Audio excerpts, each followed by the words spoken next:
We need a response team. The Avengers Initiative was shut down. This isn't about the Avengers. These people may be isolated, unbalanced even, but I believe with the right push, they can be exactly what we need. War is it won by sentiment, Director? No, it's won by soldiers.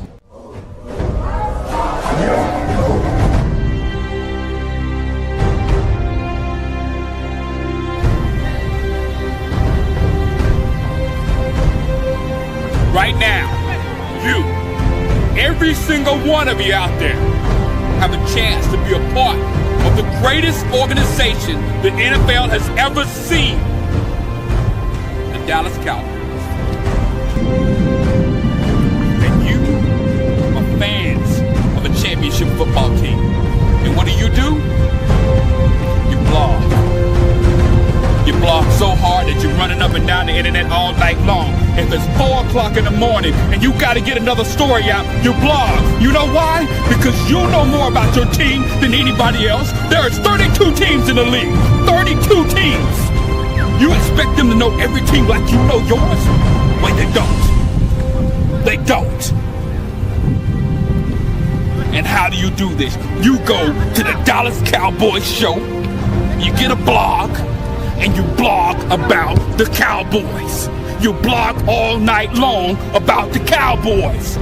You tell people what they need to know about the Cowboys instead of letting people tell you. That's what you did all last year. No more. You know why? Because we have the internet. All you have to do is have heart. And you can do it. You know why? Because you're a fan of a championship football team.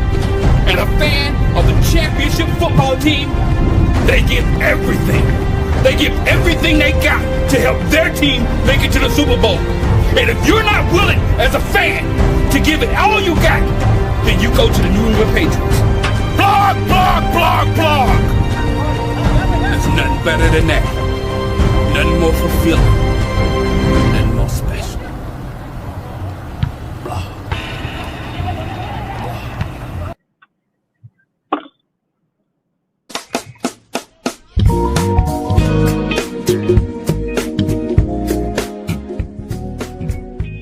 DC Universe in the building, and we got some killers in here today. This is what I love about DC Universe. It be different every time, bro. I swear, you don't know who gonna be up in this month. You hear me? So we got one of the original OGs. He ain't got his camera on. Now he do. Wes! Hey, listen, Wes. Wes, I was thinking about you the other day, bro. I was thinking about you the other day. See, because you know I've rocked with Wes for years. I gotta say this. See, my boy Wes got capped on one day. Somebody said, go back to your 10 followers on YouTube. I saw that cap shit. Mm-hmm. I was looking at Wes the other day. Wes had 37,000 cats on Facebook. I said, see, ain't nobody on YouTube doing 37,000 per video. See, that's what let me know, old boy ain't really one of us. Because if you really was one of us, you would have already known not to disrespect the homie like that. So I just want to give respect because I'm like, say, my boy quietly on Facebook doing 37,000 per video. What's up, bro? What's up with you? What's up with y'all, man? Hey, none of y'all 1,000 per video, homeboy. Hey. Let me talk about the numbers you was doing 5 years ago when I was with you. The numbers you was doing 5 years ago and 6 years ago when me and you was rocking together was 10,000. He can't be capping on that now. They be capping that. No, that's what he was doing on Facebook. See, don't think you the king because you the king of this molehill. Don't mean you the king of the whole mountain. You feel me? So watch your capping. So anyway, I wanted to say that when I saw 37,000, I said, God. So anyway, I wanted to show homage, bro, because see, cats that's in the space already know what time it is with you, dog. So anyway, let's get to this drama, bro. Let's get right into it. I'm kicking up with you, Wes. What's up with the rabbits having the gun, bro? The rabbits got the gun. Hey, you see I ain't move, right? What you mean? You see, I ain't moved, right? Oh yeah, you still Hey, back in the day. That was back in the day, Murph. That's back in the day, Murph. Hey man, hey, boys gotta show respect. That's all. It's just about respect. Show respect. Show that you actually know your place in this space. So anyway, let's go. Once you get injured, it just happened to be unfortunate. I've had injuries. My first 3 years, I did everything I was supposed to do to get paid. So I feel like that's why I got paid, because of the things that I did on the field my first 3 years. No one's thinking about, oh, he's going to get hurt next year, let's not pay him. No, that's not how things work. You get paid for the stuff that you do on the field. You perform your performance, and then that's how you get paid. And I feel like, it's unfortunate I had 2 back-to-back injuries, but I'm in a great space. I'm positive. I know when I get on the field what I'm going to do, so I'm not really worried about that. It's just all about getting back on the field, staying healthy, and once I'm healthy, I'm gonna perform. Still happy here? One more time. Still happy here? Yeah, I'm still happy here. I got great teammates, my friends, my brothers. They come, we check on each other, we talk, we tight. It's a tight group, so I'm very happy here, and yeah. Micah, could you? One more. Do you go with? He was like, man, they knew I was coming up and they just want to take care of him. And I just say, must be nice, you know what I mean? Is it hard to be patient to try to get a deal? Oh, no, patience is a virtue. I think it's key to patience. I think life is all about patience, knowing when it's your turn, when it's your opportunity, and then you maximize it. You always helped him when he's doing the rehab. Are you helping him with the contract? Because he got yours a little early. Yeah, of course. Telling him stay patient. It's coming. He's the best player in the NFL. Like, why wouldn't you pay him? Oh my God. Ooh. The Rabbits are shooting. I've never seen this. Wes, kick us out, bro. I mean, well, I'll put it to you like this. Micah, hey, that's what you get, bro. That's what you get. Congratulations for thinking you were different, bro. You thought you were that one Dallas Cowboy that was going to be able to do it your way and get different results. Well, congratulations. And you know what? Listen to me. I'm one of the people who, I take my shirt off in the street every time, and I be ready to fight people when they say Jerry Jones is a racist. Why? Because I love it. Because at the end of the day, I love situations like this, because Jerry Jones shows you it's not about race, bruh. It ain't got nothing to do with race. He didn't did Zach Martin, white boy, went to Notre Dame, white as you can get. He did it to Tony Romo. I know the white conglomerate tried to draft Tony Romo, but I'm sorry. The Hispanic coalition, they put a first-round pick in. Tony Romo is Hispanic. His daddy is Hispanic. He did it to him, and you see what he did to DeMarcus Lawrence. So this has absolutely nothing to do with race. Nothing, unless you're green. That's it.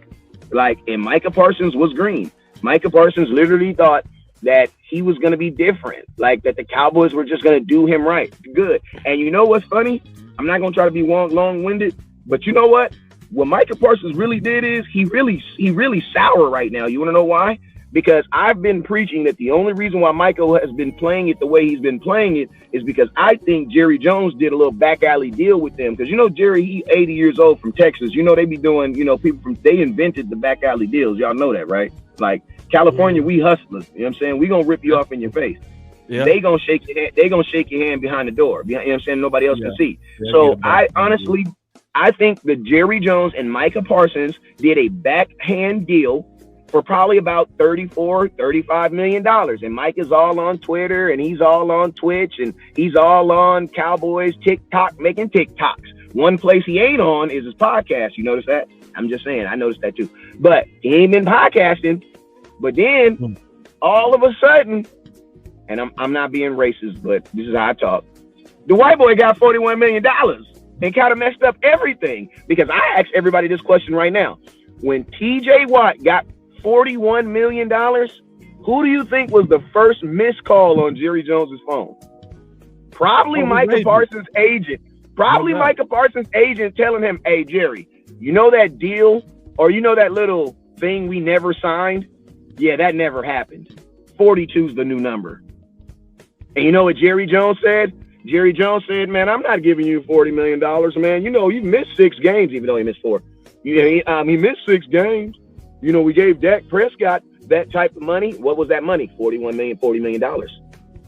That's the problem. The problem is Micah Parsons, you should have got your deal in paper. You tried to do this little sick stuff and tried to play Jerry's game and just thought that Jerry was going to hold you down because you just so hold it downable. And then he showed you, boy, you is not special. And then he hit you with the P. Diddy laugh. You are not special. DMV. Did he say the P. Diddy laugh? He did. Hey, you know that P. You know when someone laugh at you, you know when something behind it. I can't hear you, D. Yeah, you muted.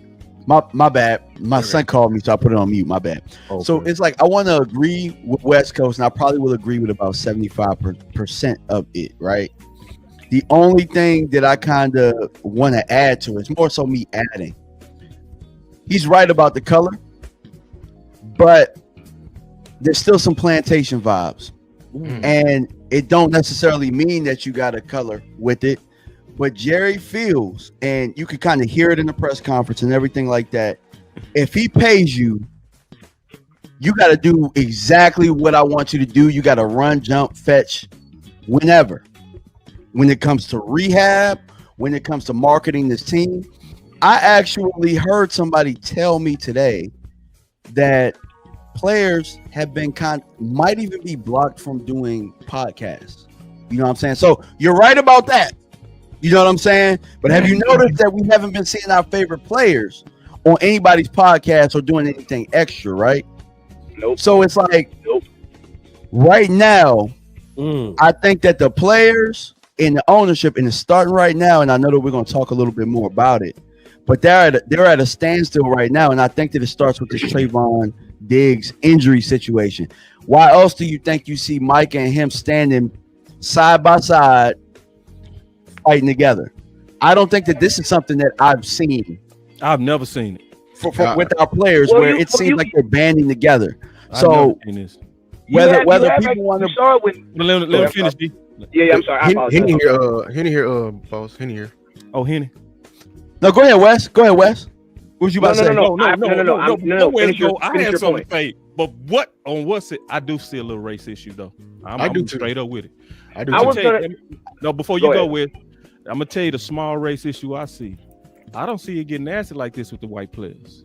I'm being all the way honest. I don't see it's like Zach Martin. Not in the open, but yeah, not in the open. No, Zach Martin skipped the line. Shout out to B-Bird with the last Super They did not go at him, bro. They went at Diggs. They go at Micah. They went at Dak. They went at Amari. They went at all these people. But, you know, like when, look at how they doing Ferg now. When they talked about Ferg, they said, well, like, you know, we go look at last year like that was just a one-off. Like, no, bro. Like, no, when Zeke played on that bad leg and still gave you 1,000, y'all was like, hell with you, Zeke. Yeah, so why do Ferg get all the excuses? Like, I ain't saying it's just directly coming from Jerry and them, but I do see sometimes a difference in the toxicity that come with black players to the white players, even from the fans. Like, it's like, what? Oh yeah, for the fan, for sure. Like, it's like, why y'all be having y'all chests out on Diggs? Why y'all? But y'all didn't have y'all chests out on Zach Martin. When he skipped the line, bro, and he skipped the line, and then he did retire after skipping the line and left us with a dead cap hit that ain't nobody talking about. Yeah, I don't see them complaining about no money now. As a matter of fact, you know what, Jerry, when he talked about guys missing games, he didn't say Zach. He didn't mention Zach's name. He mentioned Dak and Micah. Exactly. He talk about paying top tier money. My question to you guys is, my question is, can I say something though, fellas? You, West. Okay. Go ahead. This is exactly why Jerry Jones don't need to talk. Right. Because Brian Schottenheimer ain't handled this shit like this. Thank you. Brian Schottenheimer being cool, he been even keeled, he been articulate, he been navigating it right. Now, Jerry Jones undercut everything he been trying to build up to this point. Boom. Like directly undercut everything he trying to build. Yes. But if Shotty was handling all this stuff, he ain't talking crazy about Diggs. He like, I trust him. He been rehabbing. We've been in communication. It's good. Michael Parsons, he gonna be here. I trust him. Will be a leader amongst men? All the other good stuff. We good. Jerry Jones the one putting holes in folks' heads right now. Boom. You know, so really, like, I think if Shotty was given the opportunity to actually be the dude talking and in command of this is a non-factor, because there could be anything going on behind closed doors, but that would have been an in-house business. They the one letting the world know. They're just like the couple online that fight. You know, they post everything. They post the 30 draws. They post that he done got this person pregnant, and then they gonna post 24 hours later, say out our business. We good over it. Look, no, you let us in.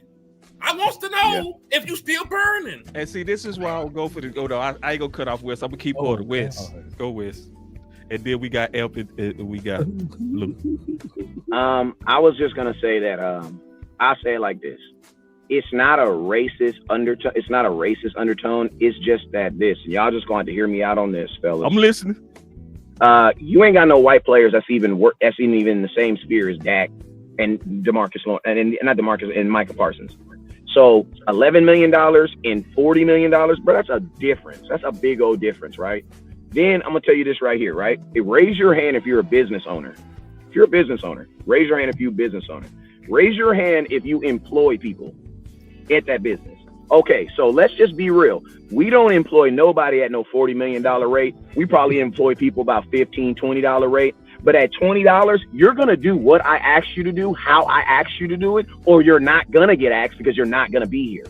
Bro, listen to me. At $20 million a year, your ass need to practice where I tell you to practice at. Listen to me. I understand that we're all about the people and all this. This ain't no goddamn slavery. Now that part, hey, listen to me. There are only why he didn't do that to Zach?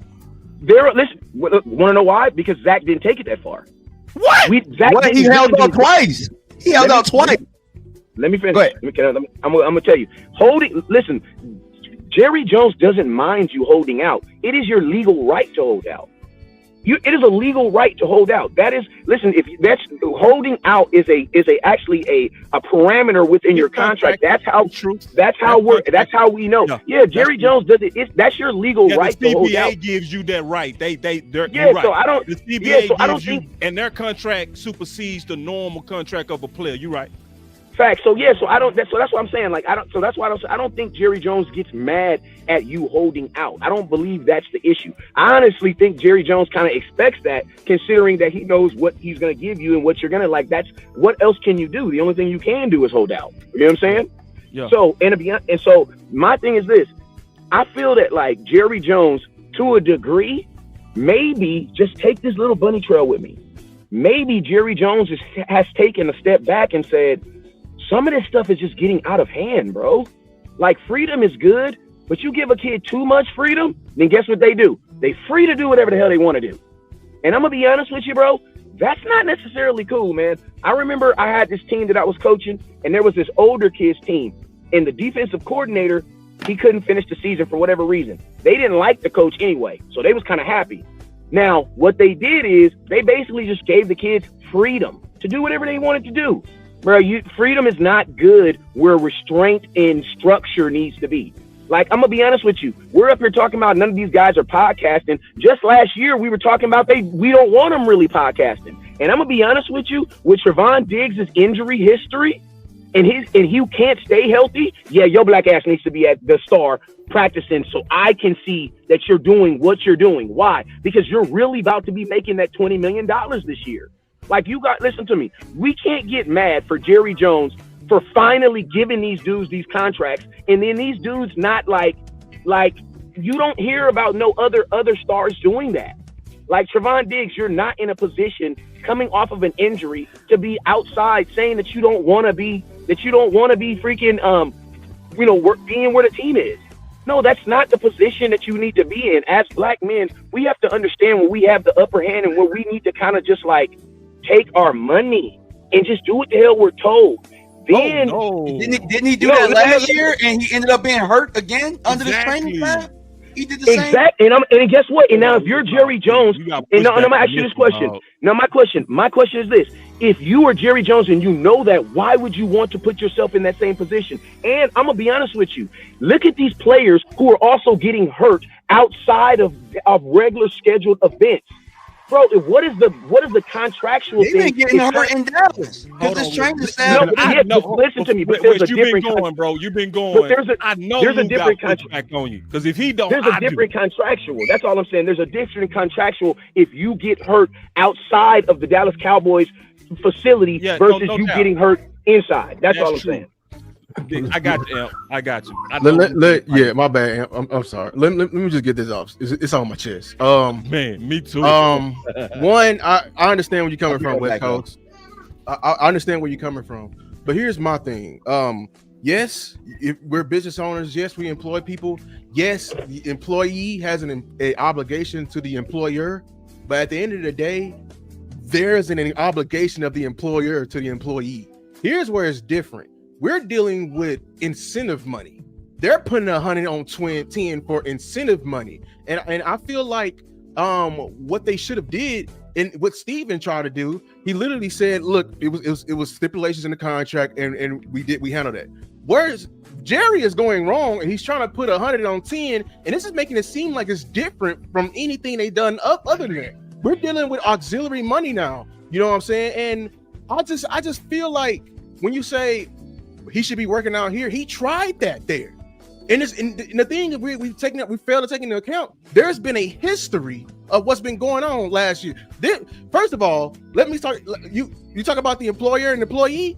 Your employee, they have a literal they do the thing at the end of the year where they rate and give free feedback back to the owners. Free every single year. This is public information, and your players are crying out saying that, hey, yeah, your facilities are great, but your training staff in there, D's across the board. Your strength and conditioning, D's across the board. You as an employer have an obligation, if you want your employee to come and do his job at the highest capacity and efficiency, is to adhere to that. That's the complaints box. That's a complaints box in HR, and actually take it in and actually implement some things or attempt and say, hey, I'm hearing you out. But if you're denying that from your employee and telling me to come to fucking work, you're viewing me as less than. You're viewing me as property now. You're viewing me as an asset now. I'm no longer a person. I'm just a number with a mouth.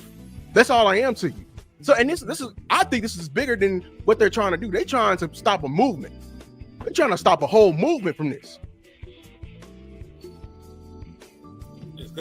So I could understand, right? If this was Diggs' first time and first interaction with the rehab program. But guess what? He tried it their way first. Okay? So now he's doing it his way. Y'all know I've said it till I'm blue in the face for very personal reasons. And I said this Sunday. Players in injuries and their bodies should be treated no differently than women in their right to choose. It's the same thing, because long after players decide to hang up these cleats, guess what? You still have to live with that body. So I believe that the player should not be obligated to go to just your doctors because it's your body. You should have the choice, the option to choose one or the other. It should not be mandatory. Now, I understand, Wes, to an extent, you pay people X amount of dollars to do a job a certain way, et cetera, whatever. I get all of that. But that body, that temple, you know what I'm talking about? Like, temple. This is your money maker. That's right. This is what makes you the dollar. And you might not be the only person that ever employed me. Huh. Yeah. That's the part. So I got to protect this. I'm employed with you right now. Do we not talk about players and the dollars that they spend, and LeBron James and what he does for his, his workout regimen, Tom Brady, all the money he spent for his workout regimen? These players are investing into their body. Nobody says anything when the players invest into their body, but now that I want to rehab my own body, now all of a sudden it's a problem. Man, that's why I love this. Because this is a good ass debate, bro. I ain't mean to cut you off, but you just No, hit a that was a good great spot point. right there. Y'all go ahead. Oh, can I grab it? I got to hit it. I'm gonna be quick. I promise. I'm gonna be quick. You made your words. You made your words. I'm gonna hit it to you like a stick on the track. Just stay stick when you ready, bro. Just stay stick. Listen, bro. Like, and this is I love this is man. Everybody on here smart. Wes smart. I'm smart. Hit it smart. Like everybody got, but this is different. We see this a little bit different. I kind of lean on what Lou's saying and what M's saying. Like, where, and this is a dilemma that happens with great athletes. This happened with Brady. This happened with Luka, where it's like, I got trust issues with your doctors. Y'all getting these. Kawhi Leonard too. Kawhi. Y'all getting these, and I gotta put my body where you're getting a failing grade. No, dog. No. Like, listen. This is what I think they need to. This is how they come together to me. You come together like I just need to pass the inspection. If I pass the inspection, then leave me alone. If I don't, because see, with Brady, it's ludicrous for New England to be like, y'all got to go work out with my people. Hold on, West Coast. It's ludicrous to tell Tom Brady, who came up with the TB12 method, drinking it, his whole love for the game was gonna guarantee that he was gonna come back optimal. So he didn't need an understaffed facility to make sure I'm ready. I already said this. I see this from Jerry and them standpoint that if I'm employing all these people, I want y'all to inspect them, but don't go so far to start acting like y'all are just righteous in y'all standards and trying to get me healthy. Because I saw y'all rush Gallup. I saw you tell me Bland was gonna be ready, and 6 weeks later he still wasn't ready. Right? Y'all got a track record that has covering up surgeries. No, let's air it all out. Covering up surgeries. Brandon Cooks. Hey, I'm gonna tell you. Go ahead. Go ahead. No, we got hit. No, I know because I was ad-libbing. My bad. The debate is good, but we got to go ahead and I got you. But you get the punch back. All right, my thing is this. Like, I understand both sides, but this is the thing. The way that Jerry spoke, you're gonna have to say if he lying or not. He spoke as if he wasn't tripping about him rehabbing away from the team. He just wanted him to be there for the stuff. So if that's the middle ground, and boss, like you said, that's not what he said though. That's the inspection part. No, yesterday he said something different. He said, "I want you here all the time." That's exactly what he said, bro. So it ain't just the inspection. If he was meeting me in the middle, it would be like just pass my inspection.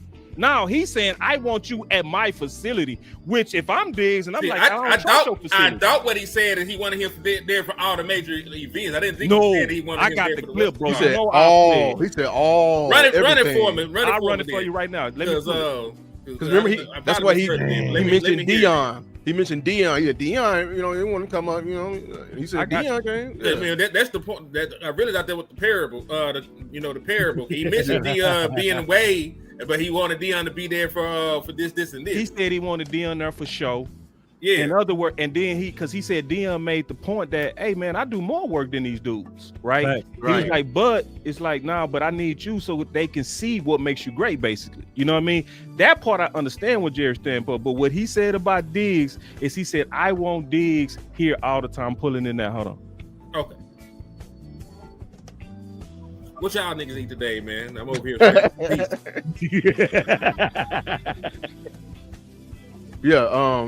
Yeah, that's why I just feel like I don't have a problem with anybody telling a man that he has to go to work.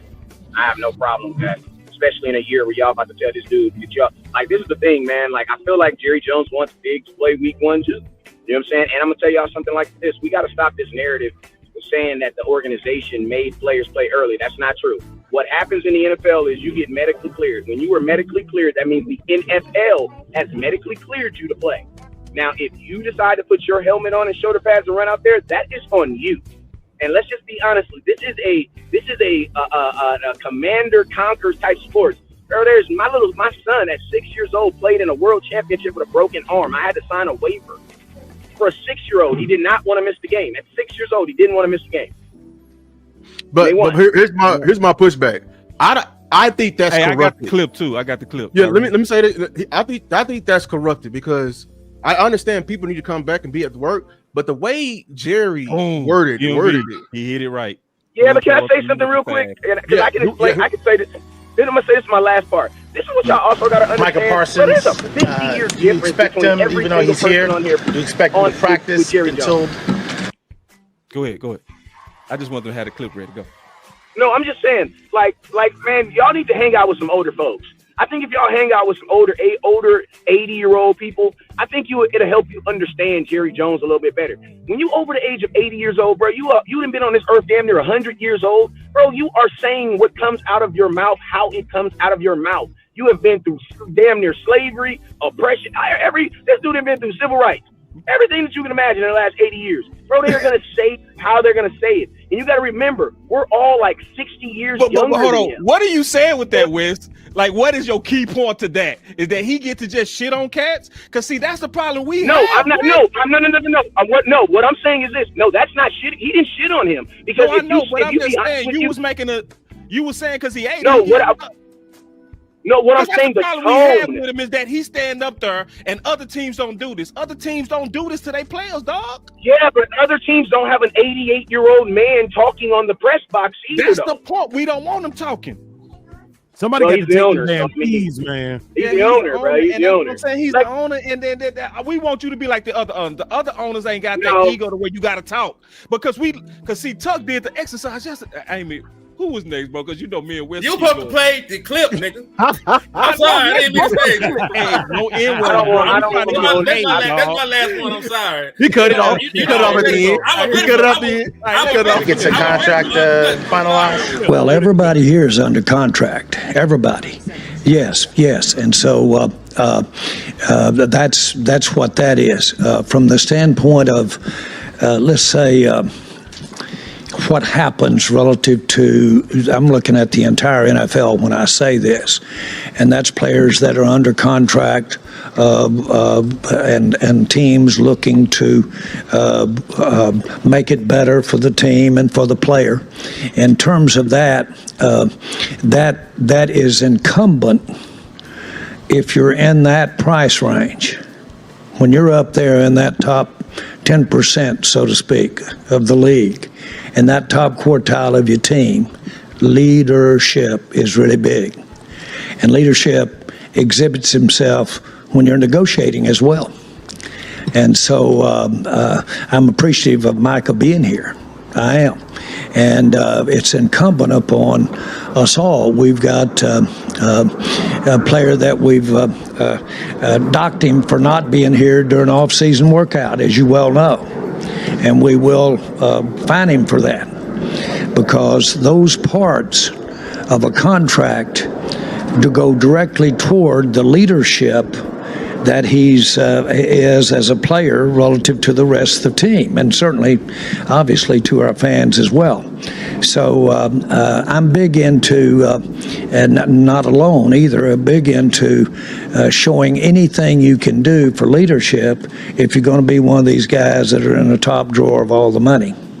Hold on real quick. That was the wrong clip. I got you here. I got the right clip. But I will say this. From that clip, No. I want to get you the right I know what you're clip, saying. dog. I'm just saying from that clip. I got it right here, Prue. Just give me one more chance. One more chance. Okay. I'm just saying. He made Tommy Yards, DallasCowboys.com. Jerry, you kind of brought it up a little bit earlier with Trayvon Diggs. So what went into that decision, and then what do you want to see from him as a leader, like you mentioned, and where do you feel like he is in the recovery process? Oh, we expect a player paid like Trayvon to be here all the time. There it is. That's what he said. He said, I want him here what? All the time, bro. That he's saying that's what his expectations are. So whether you trust my doctors or not, I want you here, dog. You know what I'm saying?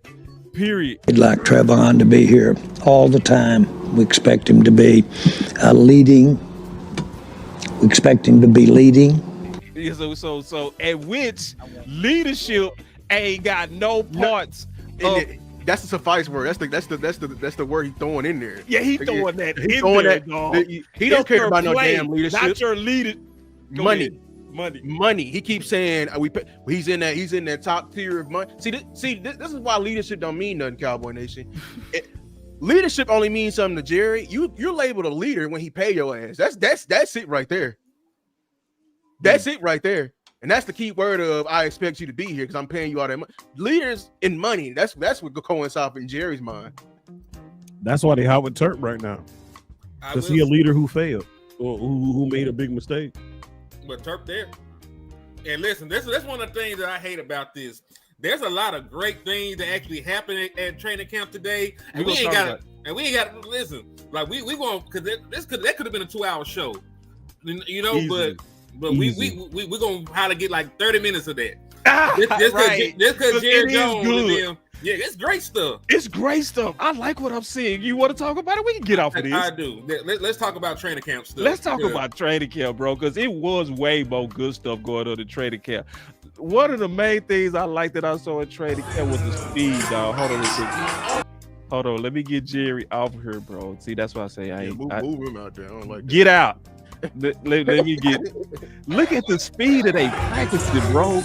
Them boys moving. I love when I was looking at the film, everybody is rolling, bro. They speed of practice is different, dog. That's one thing I noticed for sure. Can I tell you what I like personally? And it's outside under center. There was a bunch of shit from under center. Yeah, you know, that's some stuff that we haven't really seen. We had abandoned that shit. Yeah, like like Dak Prescott with the shot. Like there's a metric that shows folks for like straight drop back pass out of shotgun. That like that bar is like over here and everybody else is over here. He only played shotgun for the last however many seasons. So like, and he was going crazy on motions. So all the motion people, because I think motions gonna get caught up this year. I'm being honest. But for those who want to see it, Shotty giving it to you. A lot of snaps. Like there was one motion. It only ended up being like a little sit route to George Pickens, but they motioned CeeDee Lamb from across the other end, right by George Pickens, and that in turn basically made George Pickens the slot receiver. Lamb went out to the flats. George came right over there set, but there was so much space. Like the spacing looked great, and I know it's just practice one. There's not a lot you can really just take away from that. Yeah. But you know, like conceptually, like I liked it. And then like this is y'all know what got my wood going. You know, if you functioning right in the morning, it should be a signal that you. See, something got me going like the early morning me. You know what I'm saying? The one that'll pull up to the bathroom. That guy. Is when Brian showed that he is not playing on that competition. Is he? No, that ain't the clip. Hold on. We gonna fight about that. Yeah, hold on. Yeah, I got it. Yeah, because that's in the front of my mind. Hold on. We gonna talk about that. That's not as good news. You know. But we gonna talk about that too. But he wasn't on that list that came out with you guys as far as NFI or PUB. How excited are you to get him back and then his recovery? You've had a front row seat for it, just to have him back on the field. Yeah, Sam. I'm going to speak to Sam and John Stevens because both those guys just completely were. They're incredible. I mean, you talk about Sam. He did not miss a day. I mean, he really didn't. He didn't miss a day. He looks amazing. Again, we're going to be smart with those guys. They haven't, played throughout the spring, so we'll be smart with those guys and how they participate. But cannot say enough about how bad he wants to go. And then, for John, I mean, John is just one of those feel-good stories, man, where you're like, hey, this guy, when the injury happened again, he could have really gone in the tank, and he didn't. And I think that's a testament to the young man. Same thing. We just had a walkthrough, and he made some mistakes that you would imagine, but he was kind of making them thinking and going full speed in his mind. But that's why you do this. That's why you have the talk-throughs, walkthroughs, mock situations, and things like that. But kudos to both those guys for what they did in the spring, and also to really Jim and Britt and the training staff. And man, listen, I'm messing up on my clips, bro.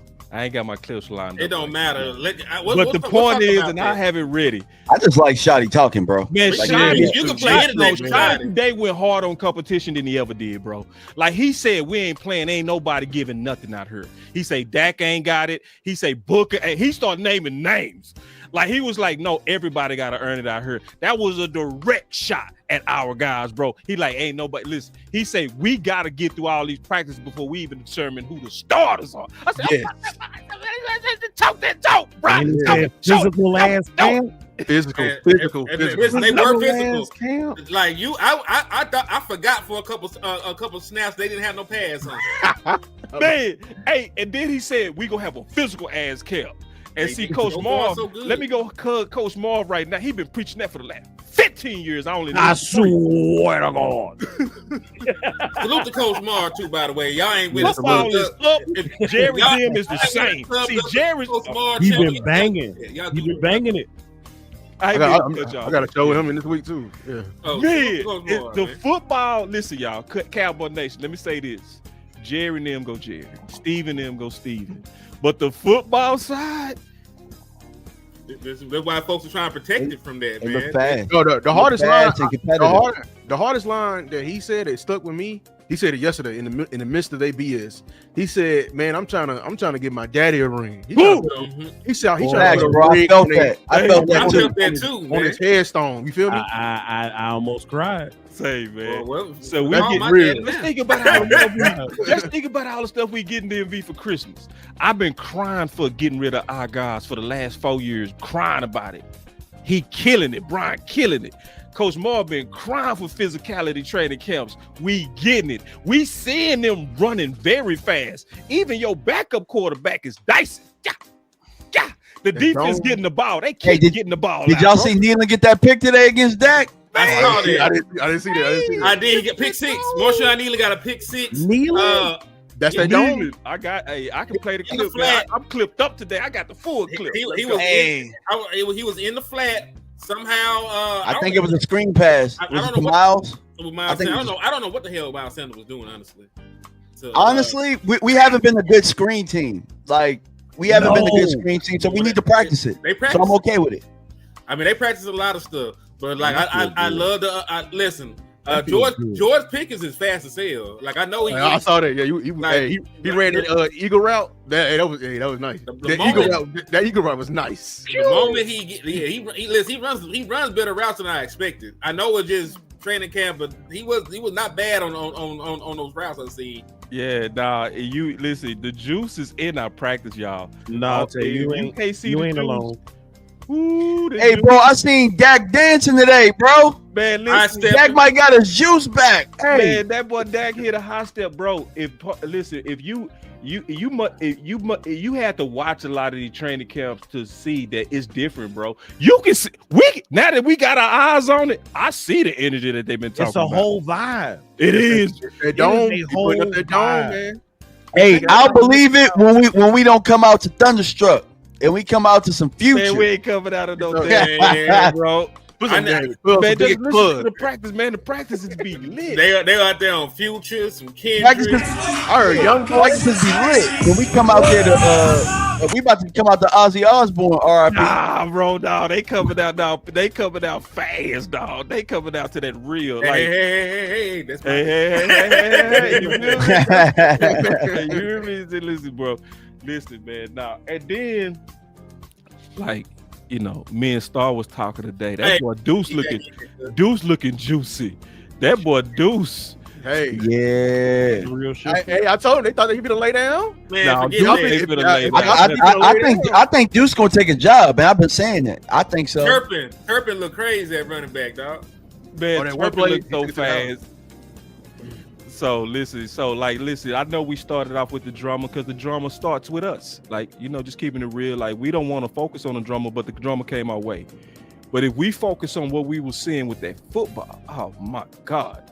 Like, we don't away of that, bro. Like let the football be the football. And if things is going good, don't insert and try and I think I'm paying this person and I would like the production to be this way. I'm only going back to what we was talking about with Amari Cooper. You know what I'm saying? For somebody that's making $20 million, you would think that you get more production. But if we running the ball and we doing the things we supposed to be doing, don't step in. Allow the football to be the football. So I'm with you. Yeah, it ain't no Thunderstruck at all, bro. I ain't heard no Thunderstruck, bro. I ain't heard no Thunderstruck yet. Hey, he bounced that nice. Okay. That's a good run. It is. Yeah, it's a good run. But listen, I will say this. I'm not gonna shit on Deuce. Y'all know how I feel about Deuce. But I will say this: he looked good. Tripping, bro. But I want to see Deuce play well when there's pads on. That's all.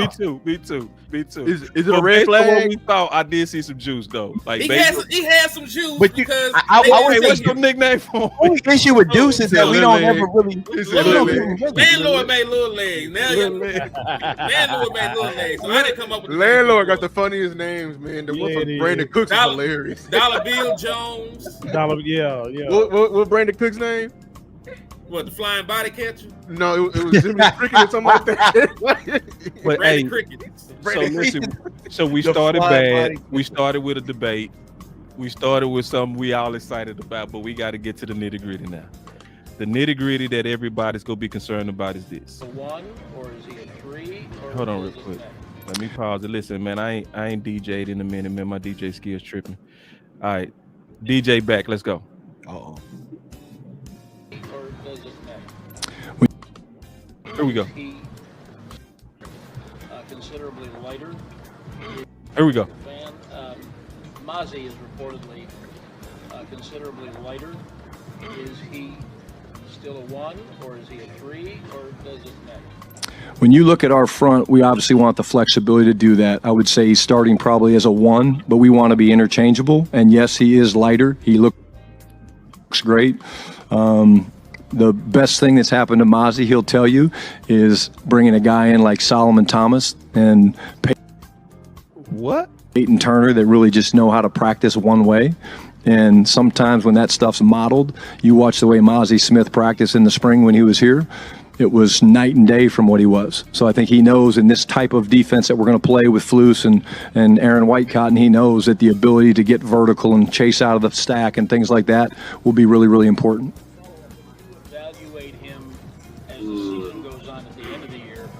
Will statistics play a role in his evaluation, or will there be things, whatever position he's playing, that he will do that don't necessarily have statistics and make you say, oh, we want to bring him back? Yeah, great question. Again, stats are part of the story, but if you're pushing the pocket and you're a 1 technique, or you're playing the 0 nose, we move our fronts and we're multiple, as you guys know we're going to be. If he's knocking the quarterback back and we're getting pressure and sacks off the edge, to me that's a stat that we recognize as a staff. It's maybe not out there for the world to see, but stats are part of the process. But when you get to the interior defensive and offensive line, sometimes stats can be misleading. All right.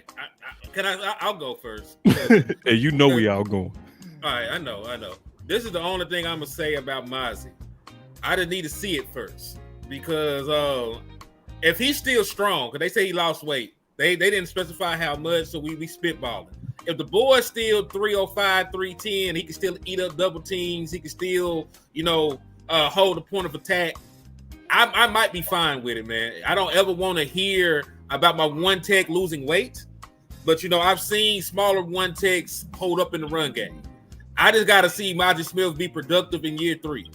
I don't care if that's him playing at 340 or 310. I need the result. For now, this stuff about them being multiple, like we got to understand this about the scheme. This is Mazi Smith's 3rd scheme in 3 years. They had him do all kind of stuff at this point. They had him on Jenny Craig. They had him on steroids. They done had him on everything. So they done changed a bunch of stuff. Now we got a Rod Marinelli, attacking 1 gap system, right? So predominantly what they want to do is get up the field. That's not really Mazi Smith's game, regardless. So they trying to do some flex stuff to keep him on the field. Really though, like I just want to see, Mazi Smith go out here and be productive. Now it doesn't sound good, honestly. Like that's being straight up and down with you. This is nothing that you want to hear. After 5 consecutive years. We done got big time in here. After 5 consecutive years of being a bad run defense, you don't want to hear about your primary run defender being smaller than he already was. But I'm gonna let it play out, man. Oh Lord. I still. I wasn't expecting that from you here. No, because it's year 3. It's year 3. That's true. Listen, because I'm trusting the development. I'm trusting the strength and the attributes got him drafted as a 1st round pick. It was already a wait and see approach to Mazi Smith anyway. Nothing changes from the fact that I know that he lost a little weight. Is he stronger? Is he better conditioned? Those are some things we need to ask ourselves outside of just how much he weighs. Because if he was so heavy, he was only gonna play 20% of the snaps any goddamn way. It wouldn't have mattered. You know what I'm saying? So I'm willing to see how him being a little bit smaller actually translates. Who did this to us? Super Shout out to $20 though. Hey. Hey, who did this to us, man? I ain't reading it, but who channel is that? Shout out, man. Hey, and listen, I'm gonna leave it up there because we need to look at it. Nah, that's real because look, they beating us in all avenues, even super chat. That's real. They beating us in all avenues, bro. We need to look at this, bro, because that's who we faced game one with the heaviest, biggest offensive line while we got our guy going backwards with no depth. See, now I'm finna make it worse for you, Henny. See, I see you tried to drink a little bit of Kool-Aid, and I got you big time. I know you up next. But Voch gave some more perspective on this. It'll get worse. That's what pissed me off. This is bad. This is what pissed me off. Oh, right man. here. And see, thank God that we got a YouTuber out there, because see, them YouTubers don't play. They go get down to the sauce. You hear me? And Voch is to the sauce. He said, y'all ain't gonna like it. that. But looks like an answer for the one tech position is to just throw Solomon Thomas and Perion Winfrey in there. Mazi doing one tech and 3 stuff. Tua is large. That's telling you that right now their primary one tech is a rookie. It's a rookie. I like wasn't mad about them. I ain't gonna lie, I wasn't mad about Mazi losing the weight. He could be stronger, but this is the thing that killed me on the development, and this is why I'm mad about the plan they got for him. The fact that they said they view him as a 3-tech. What you mean you view him as a 3-tech? Brian? We did.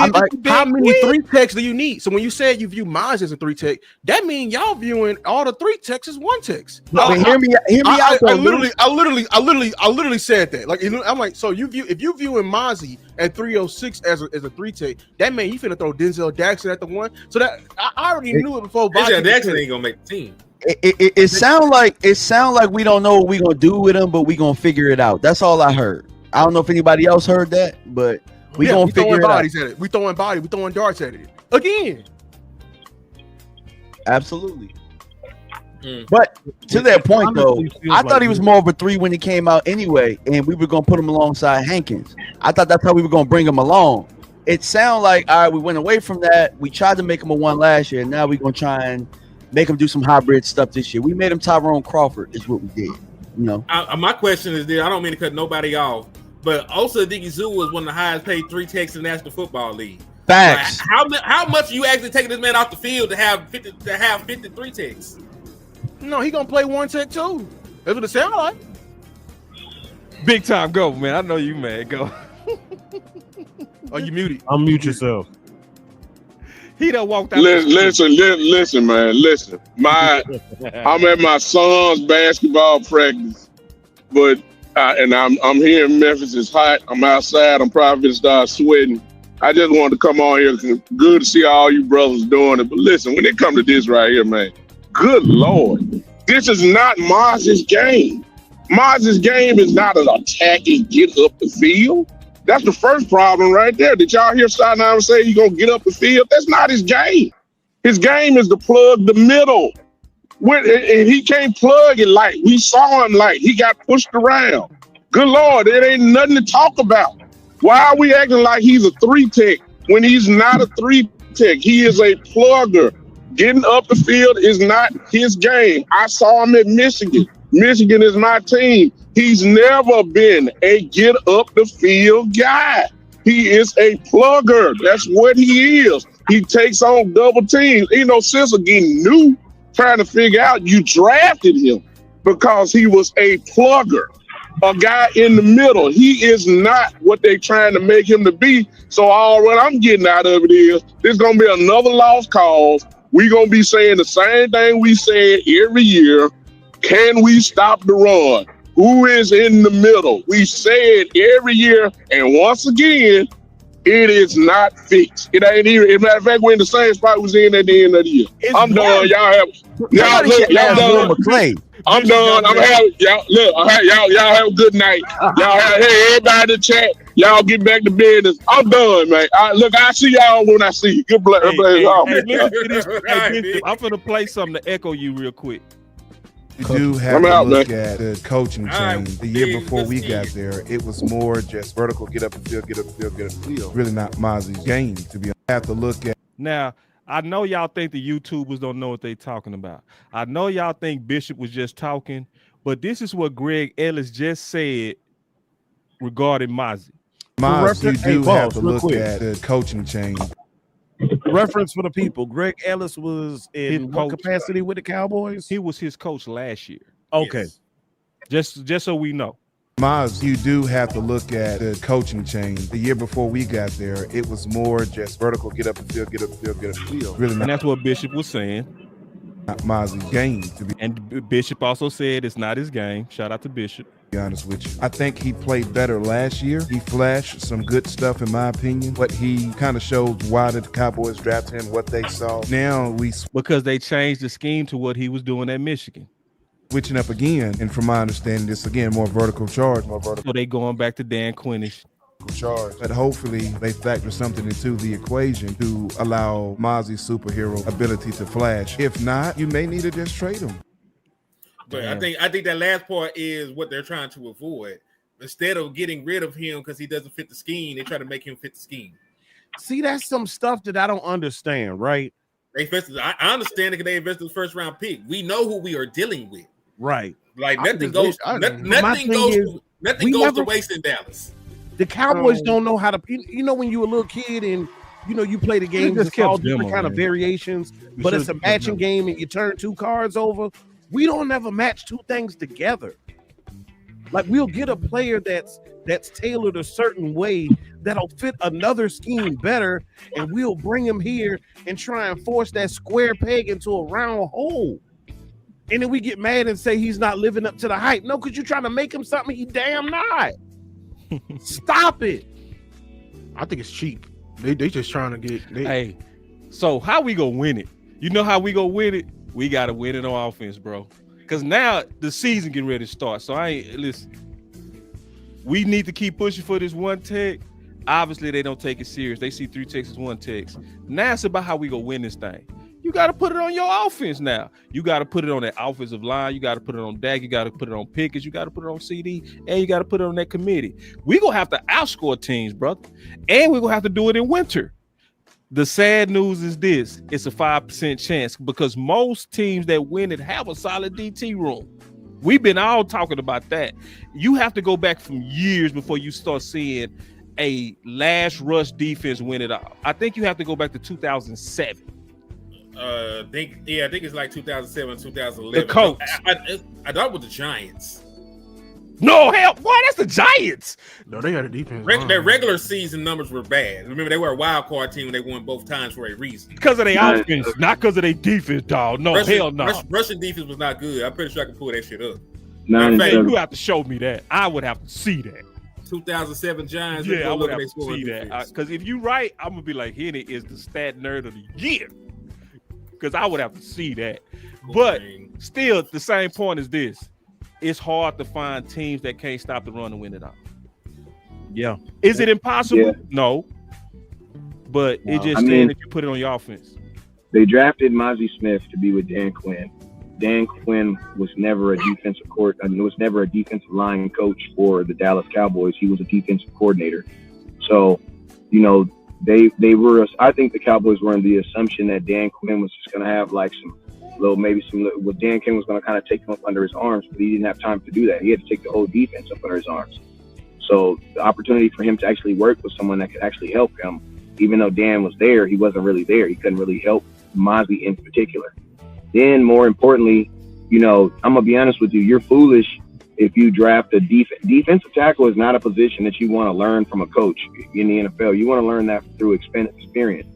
So the fact that the Dallas Cowboys drafted a defensive tackle in the first round without having a defensive tackle that's worth that quality on the team was foolish within itself anyway. Before they drafted Mazi Smith, they should have went and got like an Ndamukong Suh. They should have got some guy, and not even. And I'm gonna tell you, George McCoy. I'm not talking about McCoy. You know what I'm saying? McCoy was You know, he was already riddled with injuries and a bunch of other things. You know what I'm saying? And so, but I'm talking about a legitimate guy that could actually play, that was actually playing at a very, very high level. You know what I'm saying? When you have to pay for it. Cowboys should have got that.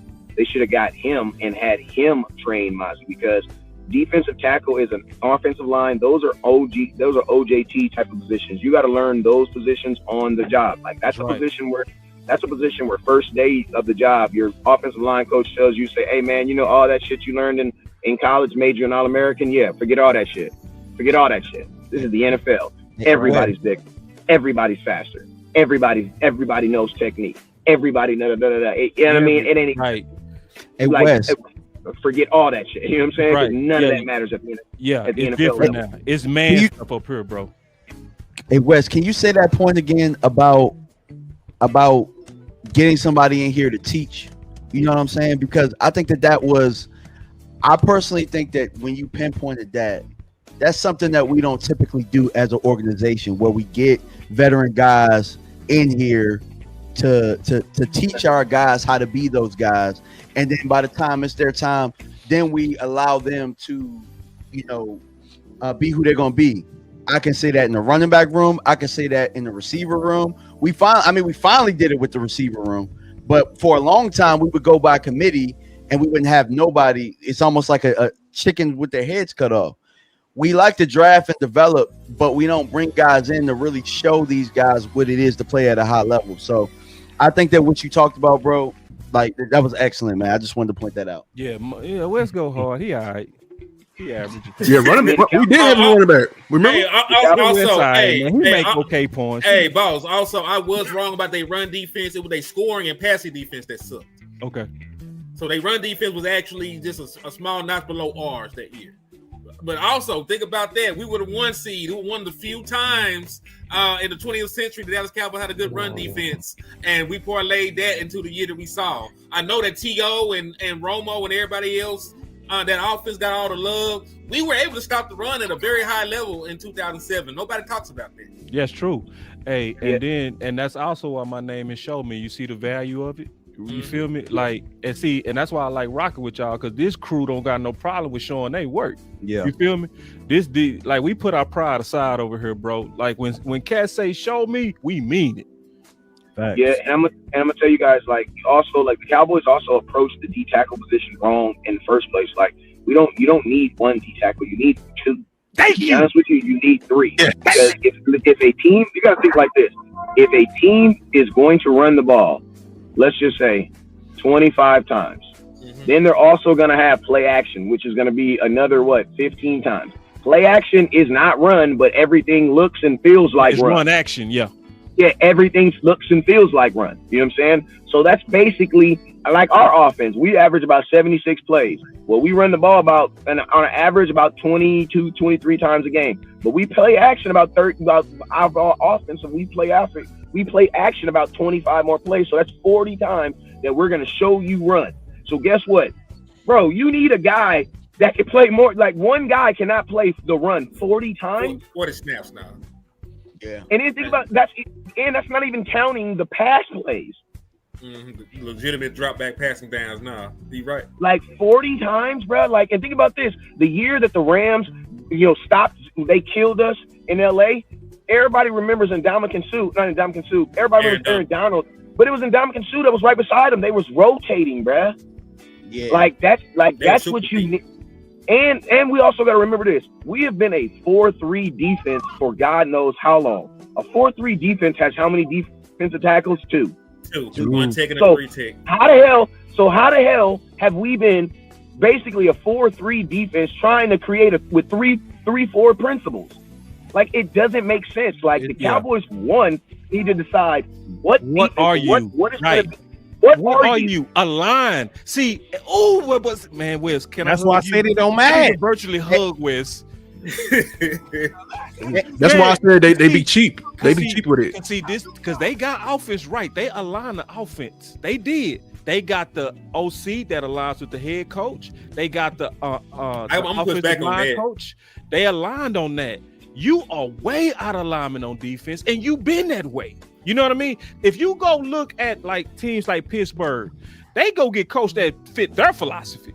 we're 3-4. You are gonna be a 3-4 coach. Right. You feel me? Period. What we do is we do 4-3-3-4, 4-3-3-4, 5-5-5, 2-2, 5-2. We just shit. We just with the win. With the win, bro. It's Right, like bro. no, make up your mind. What and are boss, you you know on what- defense? And boss, and you know what sucks even worse? Imagine if I told you, boss, I want you to make me a lemon pound cake, right? You get all the lemons, you get everything you need, you get everything you're supposed to do, right, for this cake, right? And then the night before you're supposed to cook it, you get fired. And then they bring in somebody else. They bring in Lou, and they tell Lou, hey man, we want to make an orange crisp cake, actually. And guess what, Lou? We're not gonna get you no oranges. We got to use what's already here. Right. Right. And it still has to come, and it still has to taste like an orange. Like, bro, like some of these coaches, like I almost feel bad for them, but then I don't because you took the job. You know what I mean? Like you took, hey man, you took the job. I didn't take it. You could have said no. You know what I'm saying? But like, bro, some of these guys, you feel bad for them, bro. To your point. Yeah, because some of these asks that they're asking these guys are damn near impossible, bro. Like there was a span in the Dallas Cowboys in our fandom where we literally went from a 4-3 defense, then we went from a 3-4 defense back to a 4-3 defense, and we had basically the same players. Yes. He ain't lying. And we over here making them change with the scheme. But and think everything. about this. Yeah, But you bro. had 3 different defensive coordinators though. Exactly. That's how you know they don't know ball, and that's how you know they cheat. And we still been doing that though. We've been doing that the entire time, bro. The That's what I'm entire saying. time. They cheap and they cheap everywhere, even in the trenches. Can we talk? No, only pushback I got on this, you said they were aligned offensively. Didn't Brian Schottenheimer say he want to run the damn ball? They ain't get the boy no running backs. And they are not about to run the ball. You landed that punch. They're not about to run the ball. With that punch, I know they ain't gonna run the ball, but still, we need to be able with to. the way that you just landed that punch, you really. I'm gonna keep it real with you guys. Hold on, I'm be quick, Wes. Man, you landed the punch to really say this. They not really doing Brian right, bro. I've been saying that, bro. Like you don't do him right when you. I know he took the job, but you got to take care of him. It's like if I come in here and I say, "Hey, man, I run a triangle offense." You got to give me what I need for what I need to run my offense. You not gonna go give me no big man and no triangle. You know what I mean? You're not gonna do that. But the fact that, and I know you took the job, but that's almost like being like, oh well, it's like, nah, I want to put them goddamn pressure on them to do right. Hey boss, it's like this. Jerry Jones is an NBA player, and guess what? You an NBA wife, you know what come with it. Yeah, I mean, you gonna have to live through it. You know, he gonna cheat for maybe 15, 20 years. At some point, he gonna come down and you gonna have it. But you gonna, but listen to me. Hey, I'm just being real. You an NBA wife, bro. You know what it is, bro. You know it's some scandals, bro. You need to be Savannah and just be real modest and real. We can't never blame the coach, bro. We can never blame the coach because if you don't give the coach what he said he needs to run his team, because it's go back to your point, man. You gave me lemon cake ingredients, but you telling me to go chocolate. That's what they doing to safety's that linebacker. That's it right there. People forgot they did that to Dan Quinn. Dan Quinn. They did it to Kellen Moore too. They did it to Kellen too. They in the kitchen, but boss, they in the interview saying, "I can do it. I can do it." Man, I can do it. I can do it. You know why they doing that? I don't like your point right now. That's the end of the year reviews, man. They trying to keep their job, boy. Exactly. Because you know what happened? You know what happened? Watched all that film. That's why I wanted Mike Zimmer back. Mike Zimmer said, "Man, you telling me make lemonade? Motherfucker, go give me some lemons." That's right. He did. And see, that's why they did. That's why he didn't get that interview. That's why Mike not here, though. And that's why Mike didn't get too many mics either. Mike didn't get too many mics. How many interviews you hear after Mike? Yeah. How many interviews? How many interviews you remember he had after that? Yeah. They don't want He got that young thing, man. He over there, man. Yeah, I bet Mike said his ass. I bet he ain't gonna do that again. Well, I'd rather him go out. He said he wish he would have went harder though, Wes. At the end of the year, he said, he said he wish he would have went harder. You talking about Zimmer? Hey, you know what? But you know why though? You know what I think Zimmer was really saying though? What I really think Zimmer was really saying when he said he wished he would have went harder, I think he's saying that like there was a point in the season where the Dallas Cowboys gave up. I do believe that. I think when Dak went down, they gave up. You know what I'm saying? No. I'm saying the organization. Oh, okay. The organization gave up before then. Oh yeah, bro. Jerry went as far to say that, like the quarterback play was bad because Dak was gone. I think Jerry Jones and Stephen Jones, when Dak went down, I think they literally checked out. So I think that's what Zimmer and even Micah Parsons. Because remember, Micah was even saying, like, bro, like we're not quitting. Like it doesn't matter what's going on with the playoffs. We're not quitting. So it sounded as if that was kind of being the message that was pushed, where it was like, we're not gonna lose. But I mean, I call it competitive losses. That's what I call it. You know what I'm saying? We do be in a competitive losing business. Because if you lose on purpose, your ass is going to the feds. You know what I'm saying? But you can competitively lose. You can competitively lose, make it look like it real good, but you have no intention to go out there. Field goal to win the game. You can miss it a little bit. We ain't gonna die. Or think about this, or you can do subliminal things like this. You be begging for a receiver all year, and then when your quarterback goes down, you trade for a receiver. What? Oh man, hold on. It's one more thing I forgot to talk about. This a little bit messy. What's up with them empty stands, bro? Shit, we ain't made it out there. No, they say them stands empty, man. Hey, Wes, you going out there? I mean, I put it to you like this. I've been telling people to not go to training camp until they put helmets and shoulder pads on because, man, listen to me. They're not doing anything right now that is worth me putting my mouths to it. I've learned this over the years, and every year I tell myself I'm not gonna come until they put shoulder pads and helmets on because, man, that's what it is. Like it's an organized OTA, like them running around in circles.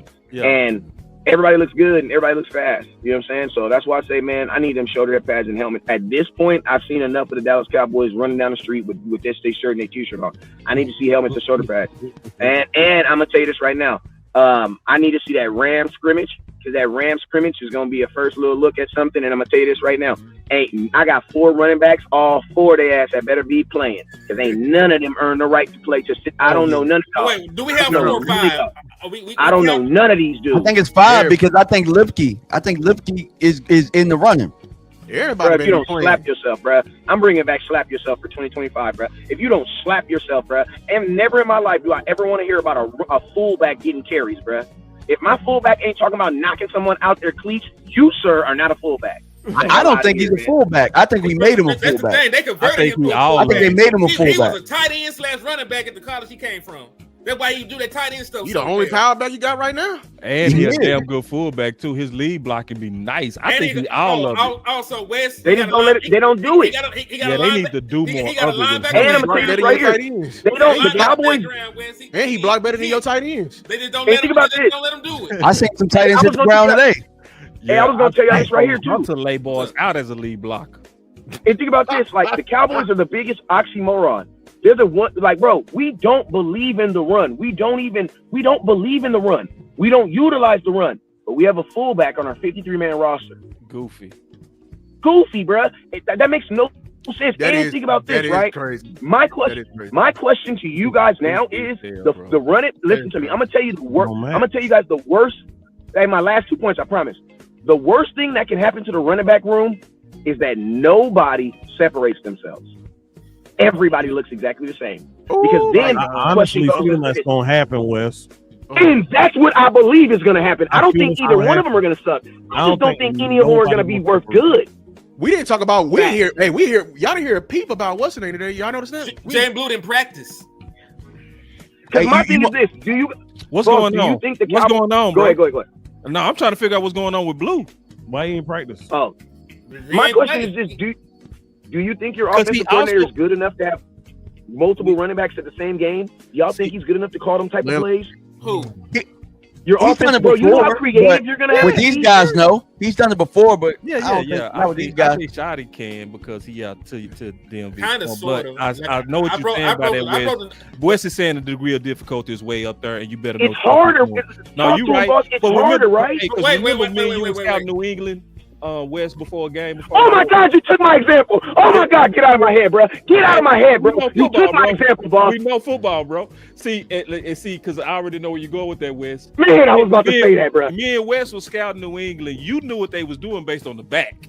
based on the running back, bruh. Based on the back, like the back See, told I you don't what wanna they doing. skip The on screen, that. the back Predictable told like you that, power. yes. But you tell on Yes, yourself. that's why you Remember, can't have we committee. found that out in film. We That's why you found can't that have out watching film, bro. We found that out watching film. Because we was Right. concerned about New England, so we scouted. Tony Michelle.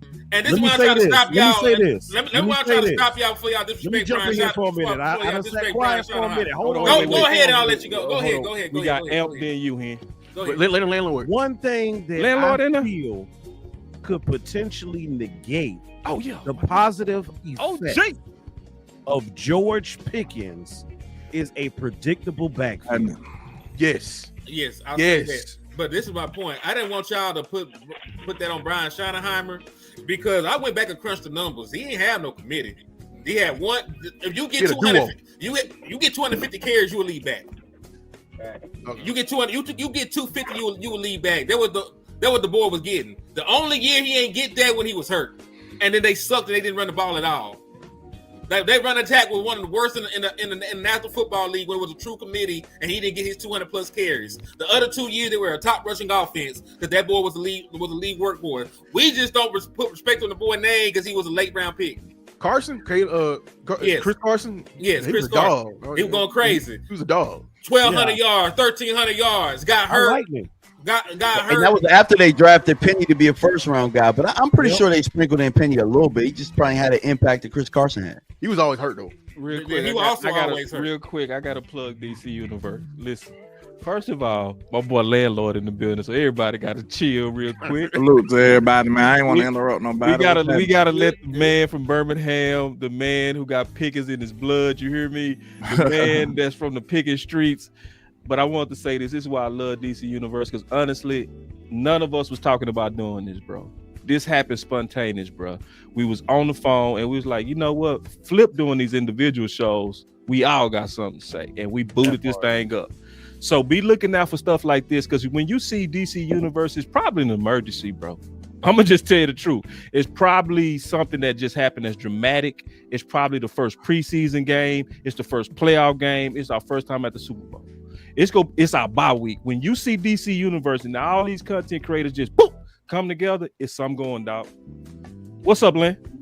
Yeah, man. I don't know exactly what topic y'all was on, but it's so much going on. You know what I'm saying? I could just jump from the top rope. Man, we just adapting to you because you just came in the building, bro. So we done hammered all these, and I was actually finna end the show, but because you came in, bro, whatever you want to talk about. It'll be quick. I ain't gonna hold y'all too long. I just say, you know, Jerry Take your doing Jerry time, stuff. Jerry doing Jerry stuff. Yep. And man, I don't really even know how to describe what he's doing, because it just seems like he should know better by now. But you know, some people look at it as a way for him to generate buzz and cash and stuff like that. But I just don't see that being great for the overall goal, which is supposed to be football and being productive, giving your first year head coach a fair opportunity to be a good head coach and drama free. You see, he trying to build a positive type of culture, right? And you over here taking being shots. the opposite force, you going in a whole nother direction. And I just think that's very, very it's nefarious. very unfortunate, man. Yeah, it's nefarious, and it's unfortunate for him, because we seen this, and like you said, boss, you put out like a warning card, like a warning to let everybody know, like, you could tell that the front office is kind of just opposing everything he doing low key. Like, even though they seem like they was on one accord, but then some of the ideas is just going against each other. That's right. And If you that's really a bad support thing. him, you build both sides of the trenches. You also build that running back room. Yeah. If you really supporting him, that's your priority as ownership. And I agree with West Coast. Y'all took the job knowing it's gonna come with this type of toxicity. We would just want them to stop being toxic. We want our ladies to stop being toxic. We like our plates, baby. Just cook the goddamn plate. You know what I mean? You act like you can't do that, Jerry. You act like you can't sit up there and behave yourself at a press conference. But he can't. But and this to the point what Wes was making. Jerry Jones has been the same way for the last 30 years, though. You know what I'm saying? Like, if you get this is like if you wife the freak hoe in the neighborhood. You know that she that had a you know this girl that had a train ran on her. She got 4 kids. You know what I'm saying? She got her baby daddy name tattooed on her left ass cheek. You know what I'm saying? And you still cuffed her. Then the other baby daddy on the other one. Them low key be the ones with the ooh-wop. I ain't lying. When they got 4 kids by 4 baby daddies, that also mean the thing. They can't pull out. They got that. It bite back. Yeah, when I see those, y'all be like, no, I'll be like, maybe. Hey, that what you say? I got 3 in a possible. See, look, you gotta stay away from that. Hey, boss. Hey, boss. How many times you stop by Little Caesars? Can I get a piece? Can I give y'all a PCA real quick? Can I get a PCA real quick? Some of y'all ladies is watching this show better not be giggling too hard. You mean you better straighten up, Blue, straighten up, Amp, straighten up. Straight up. Baby, I was not laughing. I was laughing at a text message that they sent me. Right. You know how Boss Cowboy get. Hey, you gotta know when to hold them and when to hold them. Special K. Hey, you gonna be later on talking about some you know how Boss get. Man, I was just playing. Hey, I was just playing. You know how Boss get. You hey, think boss with don't the other judge before head. kids. You think with the other head. That's the problem. But that's my point. That's my point. He been good. That's my point, though. Jerry Jones' track record is exactly this. He say wild stuff. He's in the way. He gonna do things his way. And he's 80 years old. He ain't gonna change. So you know what's going to happen when you take the job. So I understand Monkey Grip is crazy. He getting worse, though, bro. They going crazy. They feeling it. That's why they feeling it. You want to know something, though? Something I noticed about Jerry is like, to a certain degree, you kind of understand where he's coming from. Yeah, but for the money, he's so delusional that he should understand that the way he's operating is not working. But that's the point. Hold on. It's outdated, bro. Is what it is. It's outdated. If you look at where he's coming from, he's saying like, I done did stuff in this league. I done been this person. I done this. I done accomplished this. But we up here like, nah, Papa, you need to sit down. All that shit weak. All that's outdated. Like it's almost trying to have that conversation with your uncle and them. Like, hey, them jogging suits ain't it no more. Them Swiss suits ain't it no more. And they up there like, well, I got that sauce. I done got so many of them over this flag. We got G Unit, baby. G Unit. Like, boy, I put your grandma on this suit. See, Jerry, listen, man. You know who Jerry is, like, bro. This linen suit ain't never not worked. So how you gonna tell me that this ain't what I should do? It's proven. It's proven. So that's how he feels. Man, I understand though. Jerry's the big. I say it like this, man. Like, if you say what's a well-ran good organization, you'd probably say like the 49ers, right? You say what's an organization that's not has turmoil and toxicity, you'd say what the Dallas Cowboys. All right, well, then the 49ers ain't won a Super Bowl in 27 years. So we deal in results. You know, nobody really gives a damn about the 49ers too.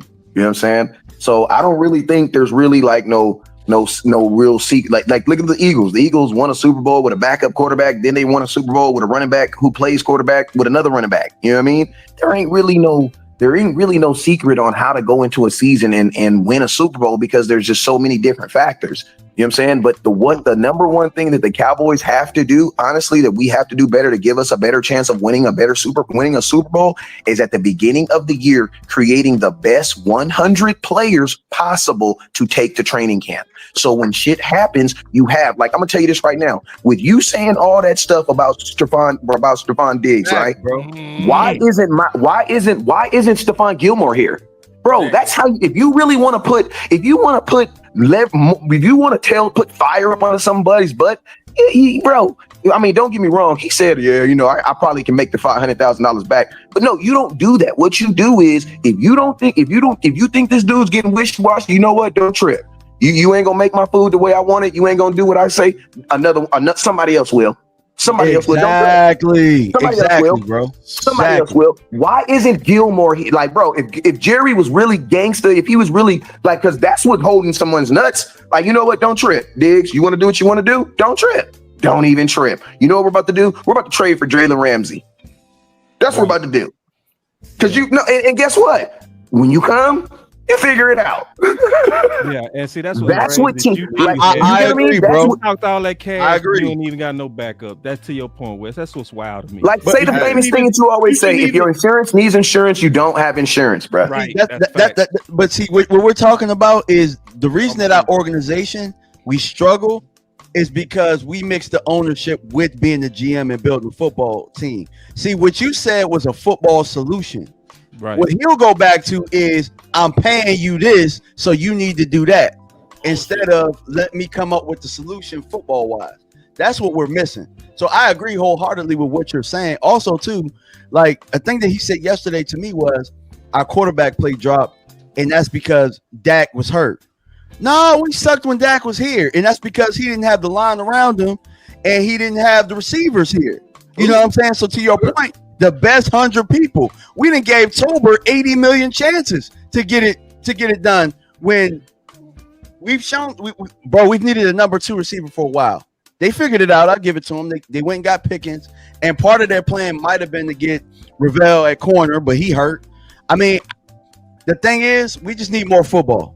That's it. We need more football. And that's why it's not I think you said something about being too cheap earlier. Somebody said being too cheap. Yeah, I would say they were cheap. They just cheap everywhere. Yeah, that was definitely what kills me. Can I give you a pushback on the cheap thing? Listen to me. I don't necessarily think that the Cowboys are cheap. But what I want what I believe Jerry Jones really wants is he wants instant gratification. He wants instant return on his investment. That's why, if you notice, Jerry Jones likes paying guys during training camp. Why? Because he can see you.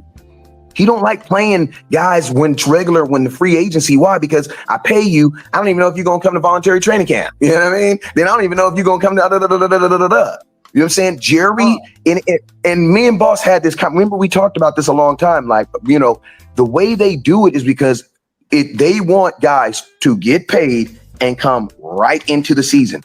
The most important thing and remember, Jerry Jones is a businessman before he's a football man. If you're a businessman before a football man, that means you're more worried about getting your money back in that first year. That's that first year, bro. But here's the crazy thing, because bro, you're the most paid organization in the whole NFL. That's what I'm saying. The mixing of the ownership and being the GM, like you're gonna get your return on investment because the fans are gonna pay. It's a $12 billion organization. And you know the secret that they haven't been able to figure out how to get both. Because guess what? Let's think about this. You have teams like the Chiefs who should, or teams like, let's just be real. The Chiefs' success says that they should probably be considered, like, not saying America's team, but they should be considered up there. They have to win in order to do that, though. If they suck, they're not going to get paid. Exactly. We still going to get paid. Nobody care about the Patriots no more after Brady left. Exactly. And guess what? And that's what I'm saying. As soon as Brady clocked out, it was over with. It was over. And I'm going to tell you, that's what Jerry Jones hasn't mastered. He hasn't mastered the ability to have both.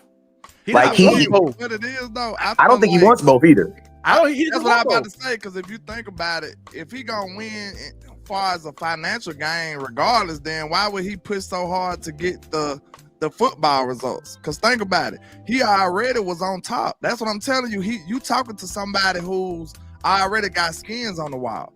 He already in the Hall of Fame. He already done shit, bro. Yeah, like, He I ain't know hungry no more. Yeah, it's like for Jerry, I know he said he want one more. Yeah. He might want one more, but do he have to have one more? Is it a necessity? Can he not live without getting this one more? I don't think so. I don't think that's how he's looking at it. I think he's looking at it like, you might want old girl, but do you have to have her? Like, what are you willing to do? Landlord, and think about this too. I don't think he on that. And think about this. You're absolutely right. Because think about this. At Jerry Jones' big age, I'm going to be honest with you, man. My grandmother's 89 years old. On some random stuff, she woke up one morning and I bought my daughter a car. She woke up one morning and said the Lord told her to pay the car off. I financed the car. The car was $26,000, bro. We picked her up. She went and she paid for it, right? Just paid for the car off, right? What I know, do you think Jerry Jones in his mind at his old age, knowing he about to go see Landry, cares more about another championship for his family or putting another $200-300 million behind his family? See, that's why I don't like having a GM that can't be fired. Because But answer the question. I want you to answer the question right now. At his age, which one? Legacy. He wanted 300 million. Legacy. That's why he set Steven up to take over. That's why Steven's the co-owner. That's why he put his nuts up. I Also, want to talk to the agents. I'm finna jump in there and say that. Wait. That Stephen Jones talk to the free agents. It's not Jane, it's me. Oh, not that was and that was Jane. He hates Jane. And if I'm being 100, I like Steven talking. Steven was straight to the point. He might not give us what we want. He might not give us the answer that we want, but he gonna answer the question. We ain't gonna hear Steven parables. We ain't gonna hear a whole bunch of folklore. When he said with Diggs, he said the de-escalation is in the contract. I said, oh. Yeah, it is. That was cold. Now check this out though. I had to give Steven props on that. This right here say a lot to me. This right here, we can make this panel right here an example about how Jerry's legacy would be perceived by the masses. All right. No matter how any of us 7 people feel about Jerry Jones, is he not still a Hall of Fame person? Yeah, he already is. He's the best owner in any sport. In my opinion, genius. Did he still not make the greatest, the most productive NFL franchise ever? Did he not do that? I don't think it's just NFL, bro. I think it's okay. He's the greatest owner ever. Franchise ever. Did he not become one of the most polarizing people on the planet? Did he not do that? Jerry Cole. See, this is what I want y'all to understand. We should be selfish about only football and only progressing as a team and getting another Lombardi. Jerry's sitting up here like, bro, I'm already at the top. I'm already home. That's like, old to me. Howie whooping that ass right now because Howie ain't trying to get his job taken again. You see what I'm saying? Jerry, you can't do nothing to him. We talk all this crazy talk. Jerry be sitting back with his feet crossed like this is a joke to man. Jerry, that's why he just blew up that. This is a joke to him. Yeah, it's like, hey man, it's money time. I don't care what none of y'all gotta say. I'm finna throw Drit Diggs. Hey, but you know what's crazy though? It's money time. It's time Hey, Jerry might be as old fashioned as Jerry Jones is, he's innovative than a mug though. Like he's very old fashioned in very ways, but at the same time, like the very things that we said that we weren't okay with, like having hard knocks at Cowboys camp, Jerry's all for that stuff. Oh yeah, like he adapts. Like he understands what makes money. He like way ahead on the gambling. Bro, what did y'all hear all interview yesterday when he was talking to the press conference? He plugged that Netflix series about 8 times. Man, kept plugging it. Plugged it the entire time. To me, it seemed like he's basically like in a Jay-Z situation. Yeah. The reason I say that is because Jay-Z's still alive, right? But that one on that song, he said a perfect metaphor. He said, like I'm hot already. He said, just compare me to Biggie and Pac already. Like he ain't even dead and he already getting them comparisons. Yeah. Like he don't have to go up no more. It's over. Right. Yeah, like he's that dude. Like, but see, what you want him to do after that? We finna flip the final words. Go ahead. I started out. I might finish it too. Depends. That might get me going, especially with Wes in here. He be saying stuff get you going sometime. We need that spark. We need Kanye. Okay, Wes will finish it off and get you in your feelings. I promise you. Wes gonna say something like, Lombardi is the he'll choice. say something so fly at your point. You like, I got to defend that. Hell no. You'll think you done until he say something. You be like, nah, I gotta get back up in here now, bro. The damn credits will be rolling here. For real, like that fight out there, Landlord and West. I loved it. I still the reason we ain't want to win is because it's a choice. Like that. Wait, hold on, people. You ain't gonna just refute my final words. No, anyway. But now, first of all, I still want to give homage to the homie West. Like I started that way, I'm gonna finish that way. When I saw 37,000, bro, I was so happy, bro. You know what I mean? Because it's like I rocked with you for years, bro, and I know you do genius stuff that people don't see. I know you a fish in the lane and be eating all the fish and nobody even know that you eating like that. You know what I'm saying? Because you genius like that. He don't do a lot of bragging. He don't do a lot of I'm the biggest YouTuber shit. He'll be over there quietly drumming up millions of views and you won't even know it, bro. You won't even know it, bro. So I'm proud of you, bro. And I like your mind. Definitely glad, always glad to do content with you. Whether we agree or not, it's always just good to do content with you. So the football things that's going on with camp is dope, bro. See, I know Jerry kind of got in the way, but let's not forget the fact that these balls are flying to the ball. Let's not forget the fact that Pickens looking good out there. I know we got concerns at One Tech, but I tell you this, I take a culture of competitiveness, fairness with a weak One Tech room, than bureaucracy with a strong One Tech room. And yes, I did say that. I would take a competitive culture with a weak One Tech room over bureaucracy culture with a strong One Tech room, because it's going to fail anyway. You know what I'm saying? I'd rather them dudes be flying to the ball like they are, right? With a weak One Tech room. I ain't saying that's acceptable, but I'm saying I'd rather have what I'm seeing under Brian than what I'm not. Brian, I think you're doing great, dog. I just want to say that about Brian is my final word, bro. I like you going against all, and you going after all the things we've been wanting. We've been wanting physicality at training camp. You said it's going to be physical as hell. You got to show me, but I'm glad you at least gave me the promise. You also came out strong and say ain't nobody getting nothing until we finish with these practices. You have to show me, but I'm glad you put your nuts out there on it. So my final word is this, man. Great day. Great first practice. I hate that Jerry and them go Jerry, but y'all not go distract me from the good football that I'm seeing. That's my final word. I'll go next. You go. You. Yeah, I'll go. Okay, you go. Go ahead. Let's go. I'm gonna say this, man. You know, I love all the talk, man, but I do know this. I remember a dude named Mike McCarthy that got fined $280,000. I'm pretty sure Jerry paid that. It's like $280,000 because his practices were too physical. So I've heard that before. I love y'all, but I've heard that before. Heard it all before. You know what I'm saying? And like, listen to me. And I'm keeping it real. Like, I'm gonna keep it real with you. Like, I don't care. Like, I don't give a damn about a man that gets physical with his own woman. Like, bro, that doesn't prove nothing to me. You know what I'm saying? Like, bro, I need that to translate over into the starters. Because you got to remember, half the people that said training camp ain't even going to be on this team anyway. So talk to me about, like, let's put some names on this physical shit. You know what I'm saying? Because I don't care if number 49 is physical. I don't give a damn about him. But I need to know, is my starting D tackle going to be physical? Is my defensive end? Put some names on this shit. You know what I'm saying? Let's really start dropping things. If you have no problem calling out Trevon Diggs for his workout, call out these other dudes that's not being physical, because I don't care about these random dudes being physical. I need the dudes that's going to play in 3.5, less than a month. Those guys have to be physical. Now, I am next. That's on that. Secondly, I'm Mr. Run the Damn Ball, but I ain't screaming run the damn ball, nor am I nor am I even wearing a run the damn ball hat. They are all in storage. They in storage until Miles Sanders show me that his ass can lift my garage and pull them out.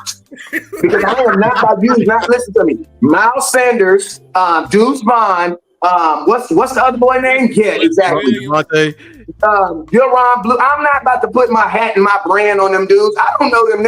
What? Your Honor, I do not know them dudes. I'm not putting my brand behind them dudes. I'm not putting no run the damn ball hat and having the whole nation talking about run the damn ball, and then they be running the damn ball, and everybody be looking at me talking about, see West Coast? This is what West Coast be talking about. No, that's not what I'm talking about. Behind that, bro. I'm not putting my brand behind them four dudes. I don't know them.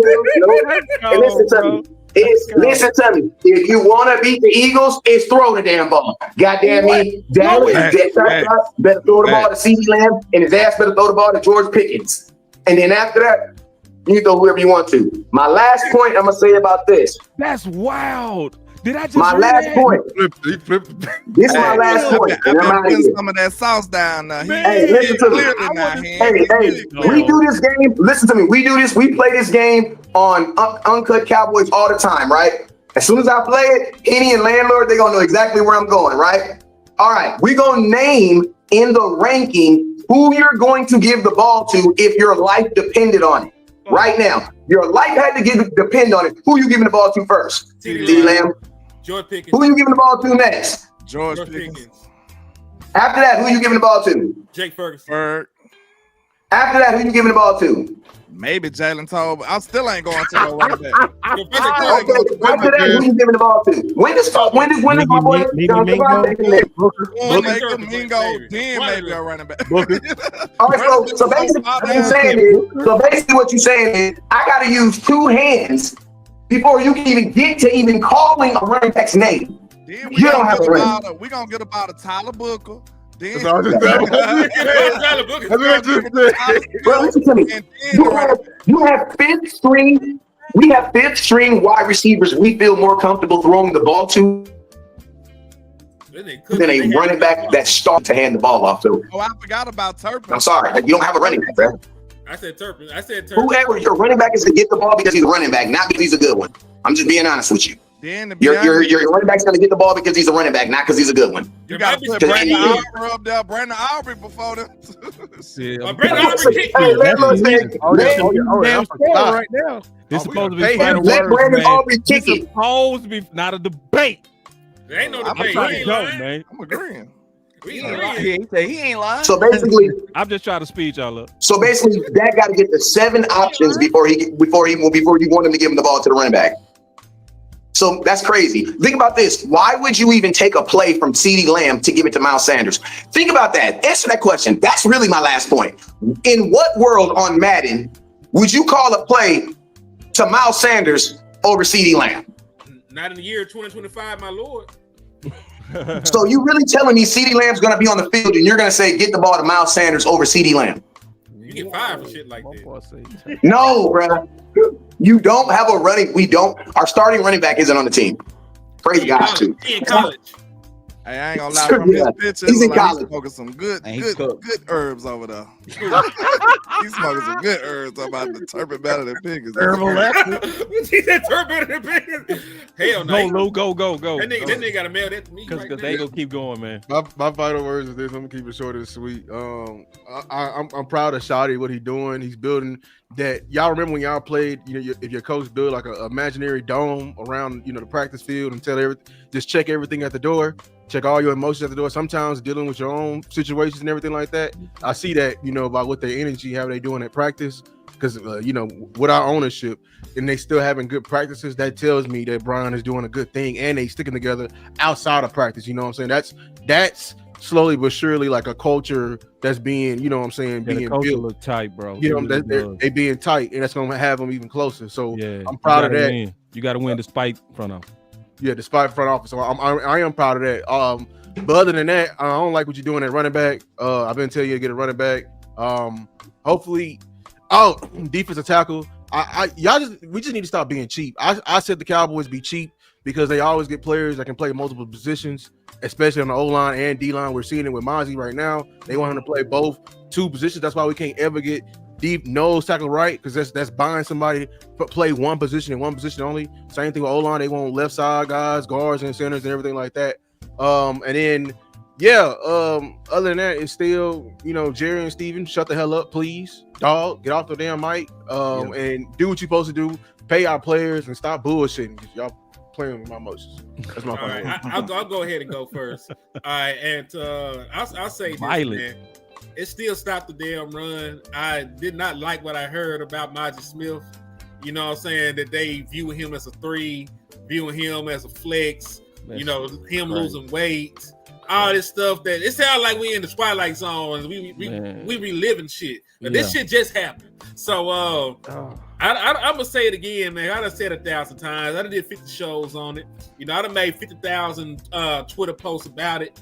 The Dallas Cowboys run defense ain't been worth a damn going on half a decade. You were 30th last year. You were 30th in 2020. If you close your eyes and you in a coma in 2020, you went to sleep, you woke up, your run defense still ain't shit. So guess what? You're gonna have to be a better organization, man. Like teams that win the Super Bowl, they can stop the run. I went back to 2013. So did 10 of them dudes had a top 11 defense. 9 of them had a top 10. Like 5 of them had a top 5. Like you got to stop the run, dog. If you want to be like a real legitimate team, man. That stuff holds true. And at this point in time, it's 2025. We ain't got no flying cars for a reason. We ain't got none of that. The wheel, when they invented it, they perfected that shit. You ain't got to reinvent the wheel. It's the end all be all. Stop trying to reinvent the wheel in your trenches, man, and go get you a one tech. If you really want to win, you really want to compete. Because listen, all that throwing the ball around the yard, that shit cool. You know, you gonna win about 12 games. Dak Prescott gonna be an all-pro. CeeDee Lamb, Jordan Pickens gonna get paid. There it go. So I appreciate my boy Boss for keeping all the receipts, man. Man, I always do. Man, he a real one, man. Let's go down, man. All these teams, they got good run defenses. The only outlier with the Chiefs, and we ain't got Andy Reid and Patrick Mahomes. That's right. We can't even duplicate that. Right. They probably turn it on too. They probably turn it on in the playoffs. It's a chance, but a slim chance. Is that Yeah. That's all. That's what that's really saying. It's not saying it's impossible. For this is something I want to also pick back on to say. This is my challenge to the defense, man. Y'all ain't shit till you stop the run. You ain't no good team. You don't deserve no nickname. You still got the hot boy chain. Throw them away. So y'all be Debo come around every playoff time anyway. Tuck your chain, little boy. Tuck your chain in. You in LA. Hey, you ain't like that, man. You in LA, man. Tuck your chain. Tuck your chain, boy. It ain't safe out here, man. Yeah, so man. Listen, These balls, you gotta check in, bro. Until you stop the run, you ain't shit. You ain't no good defense, man. I don't care about you getting sacks. I don't care about none of that shit. Listen, all it takes is a running back and a will to keep running the ball to beat y'all ass into submission. You fold under pressure every time. So guess what? The day that I ain't gotta lose sleep, game planning for a fucking running back is the day that I respect you as a defense. Until then, I don't hear none of that whole shit. That's my final word. Man, I ain't never get paid with hitting, man. God, that boy. No, you didn't hear it straight like that. I be getting yellows. No, I don't get yellow. Yeah, I'm gonna go because I know Amp got to end this thing, bro.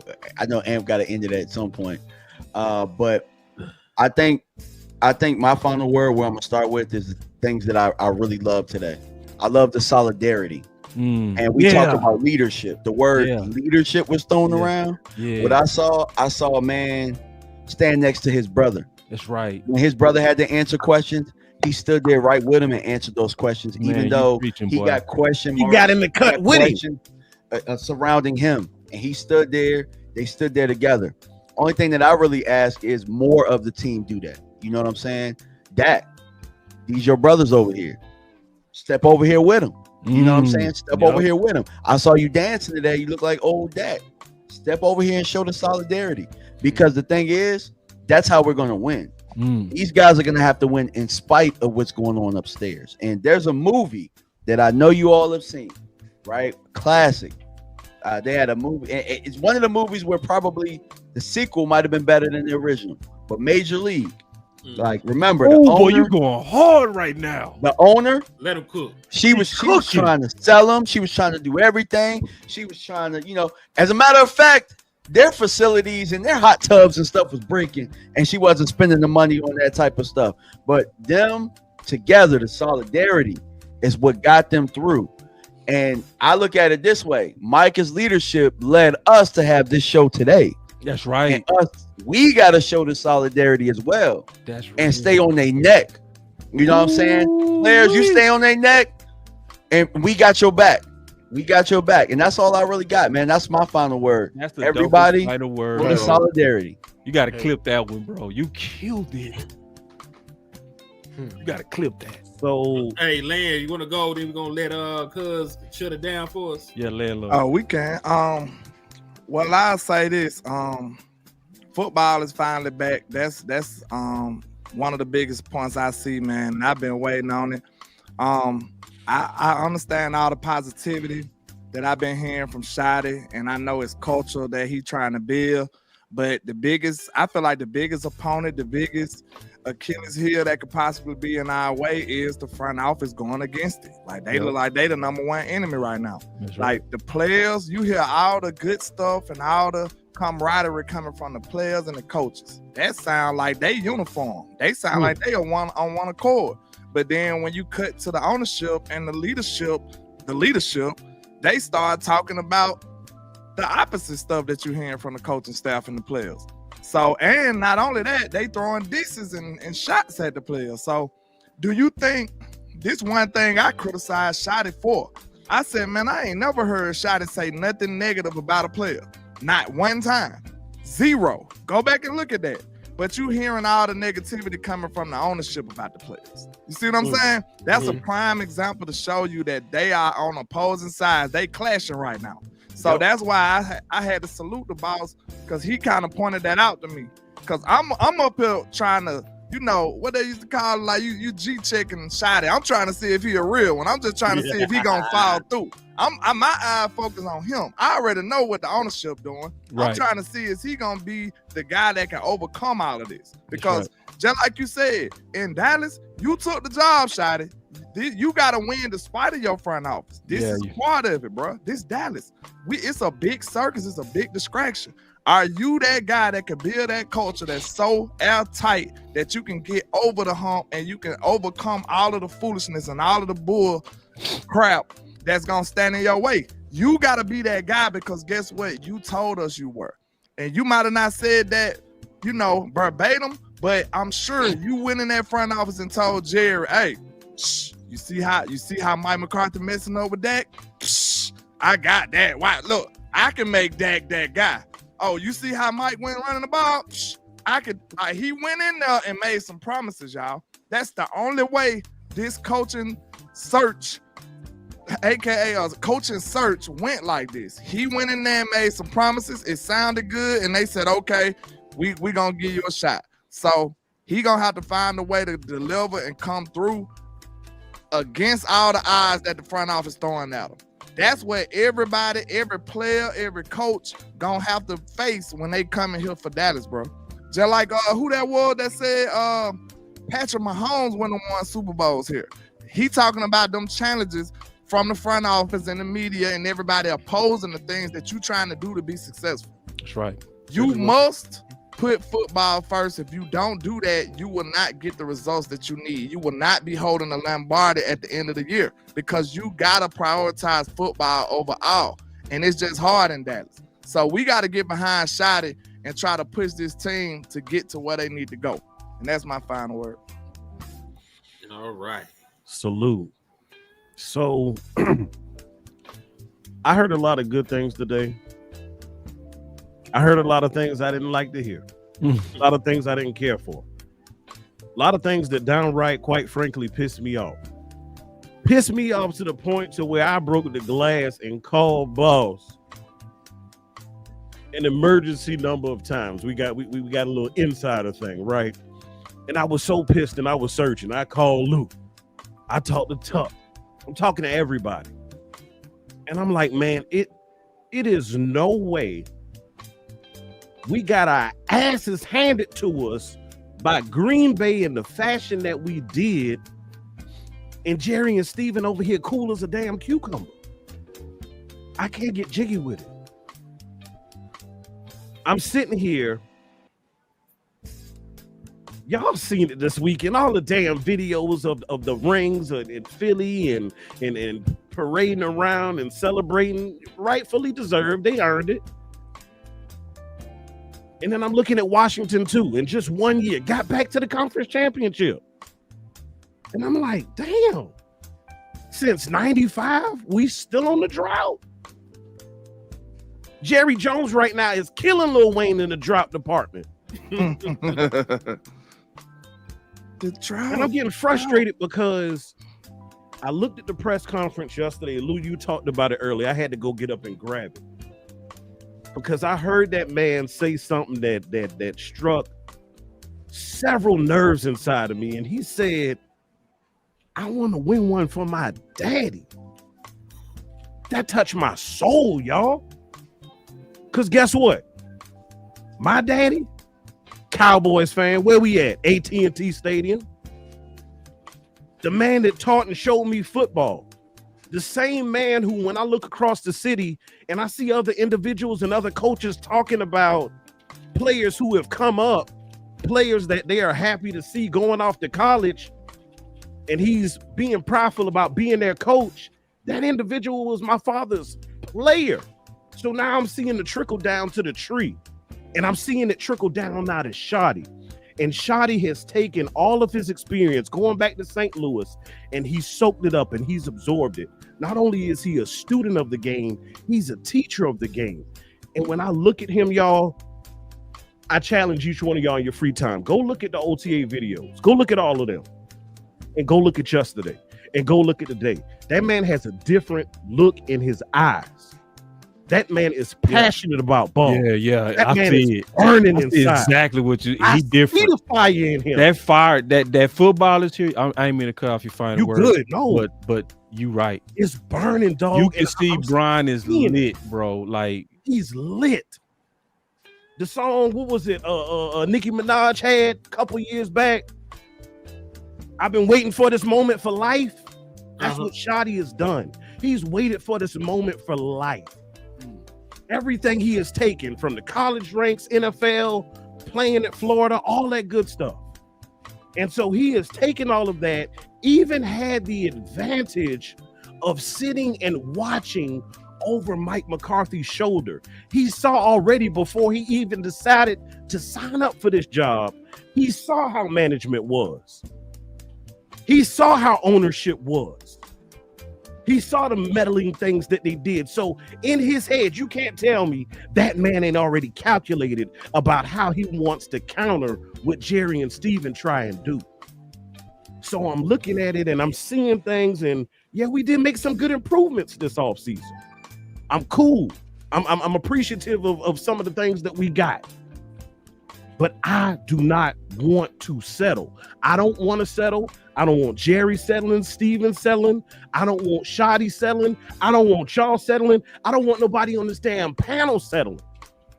Because at the end of the day, like Tyler Smith said, hell, is the mission not to go get a championship every year?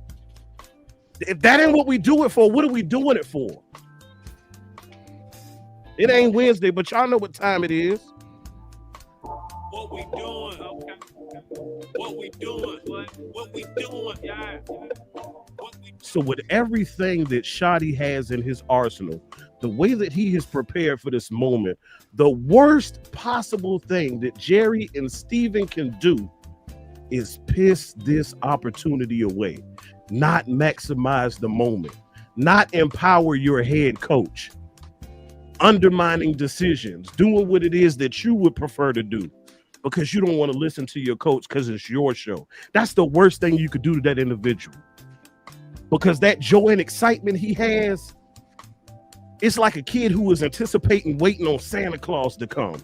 And if you don't empower him the way you should, as ownership and management does for the teams that we just saw on display back in February, I promise you're going to kill not only his innocence, you're going to kill his virginity, you're going to kill his pride, and you're going to kill his ability to lead this damn team. Y'all know what it is. Good, better, best. Never let it rest till your good becomes your better and your better becomes your best. Until next time, Cowboys Nation, y'all be blessed.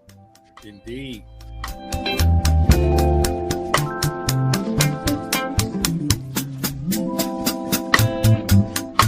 Man, that DC Universe was fire. You hear me?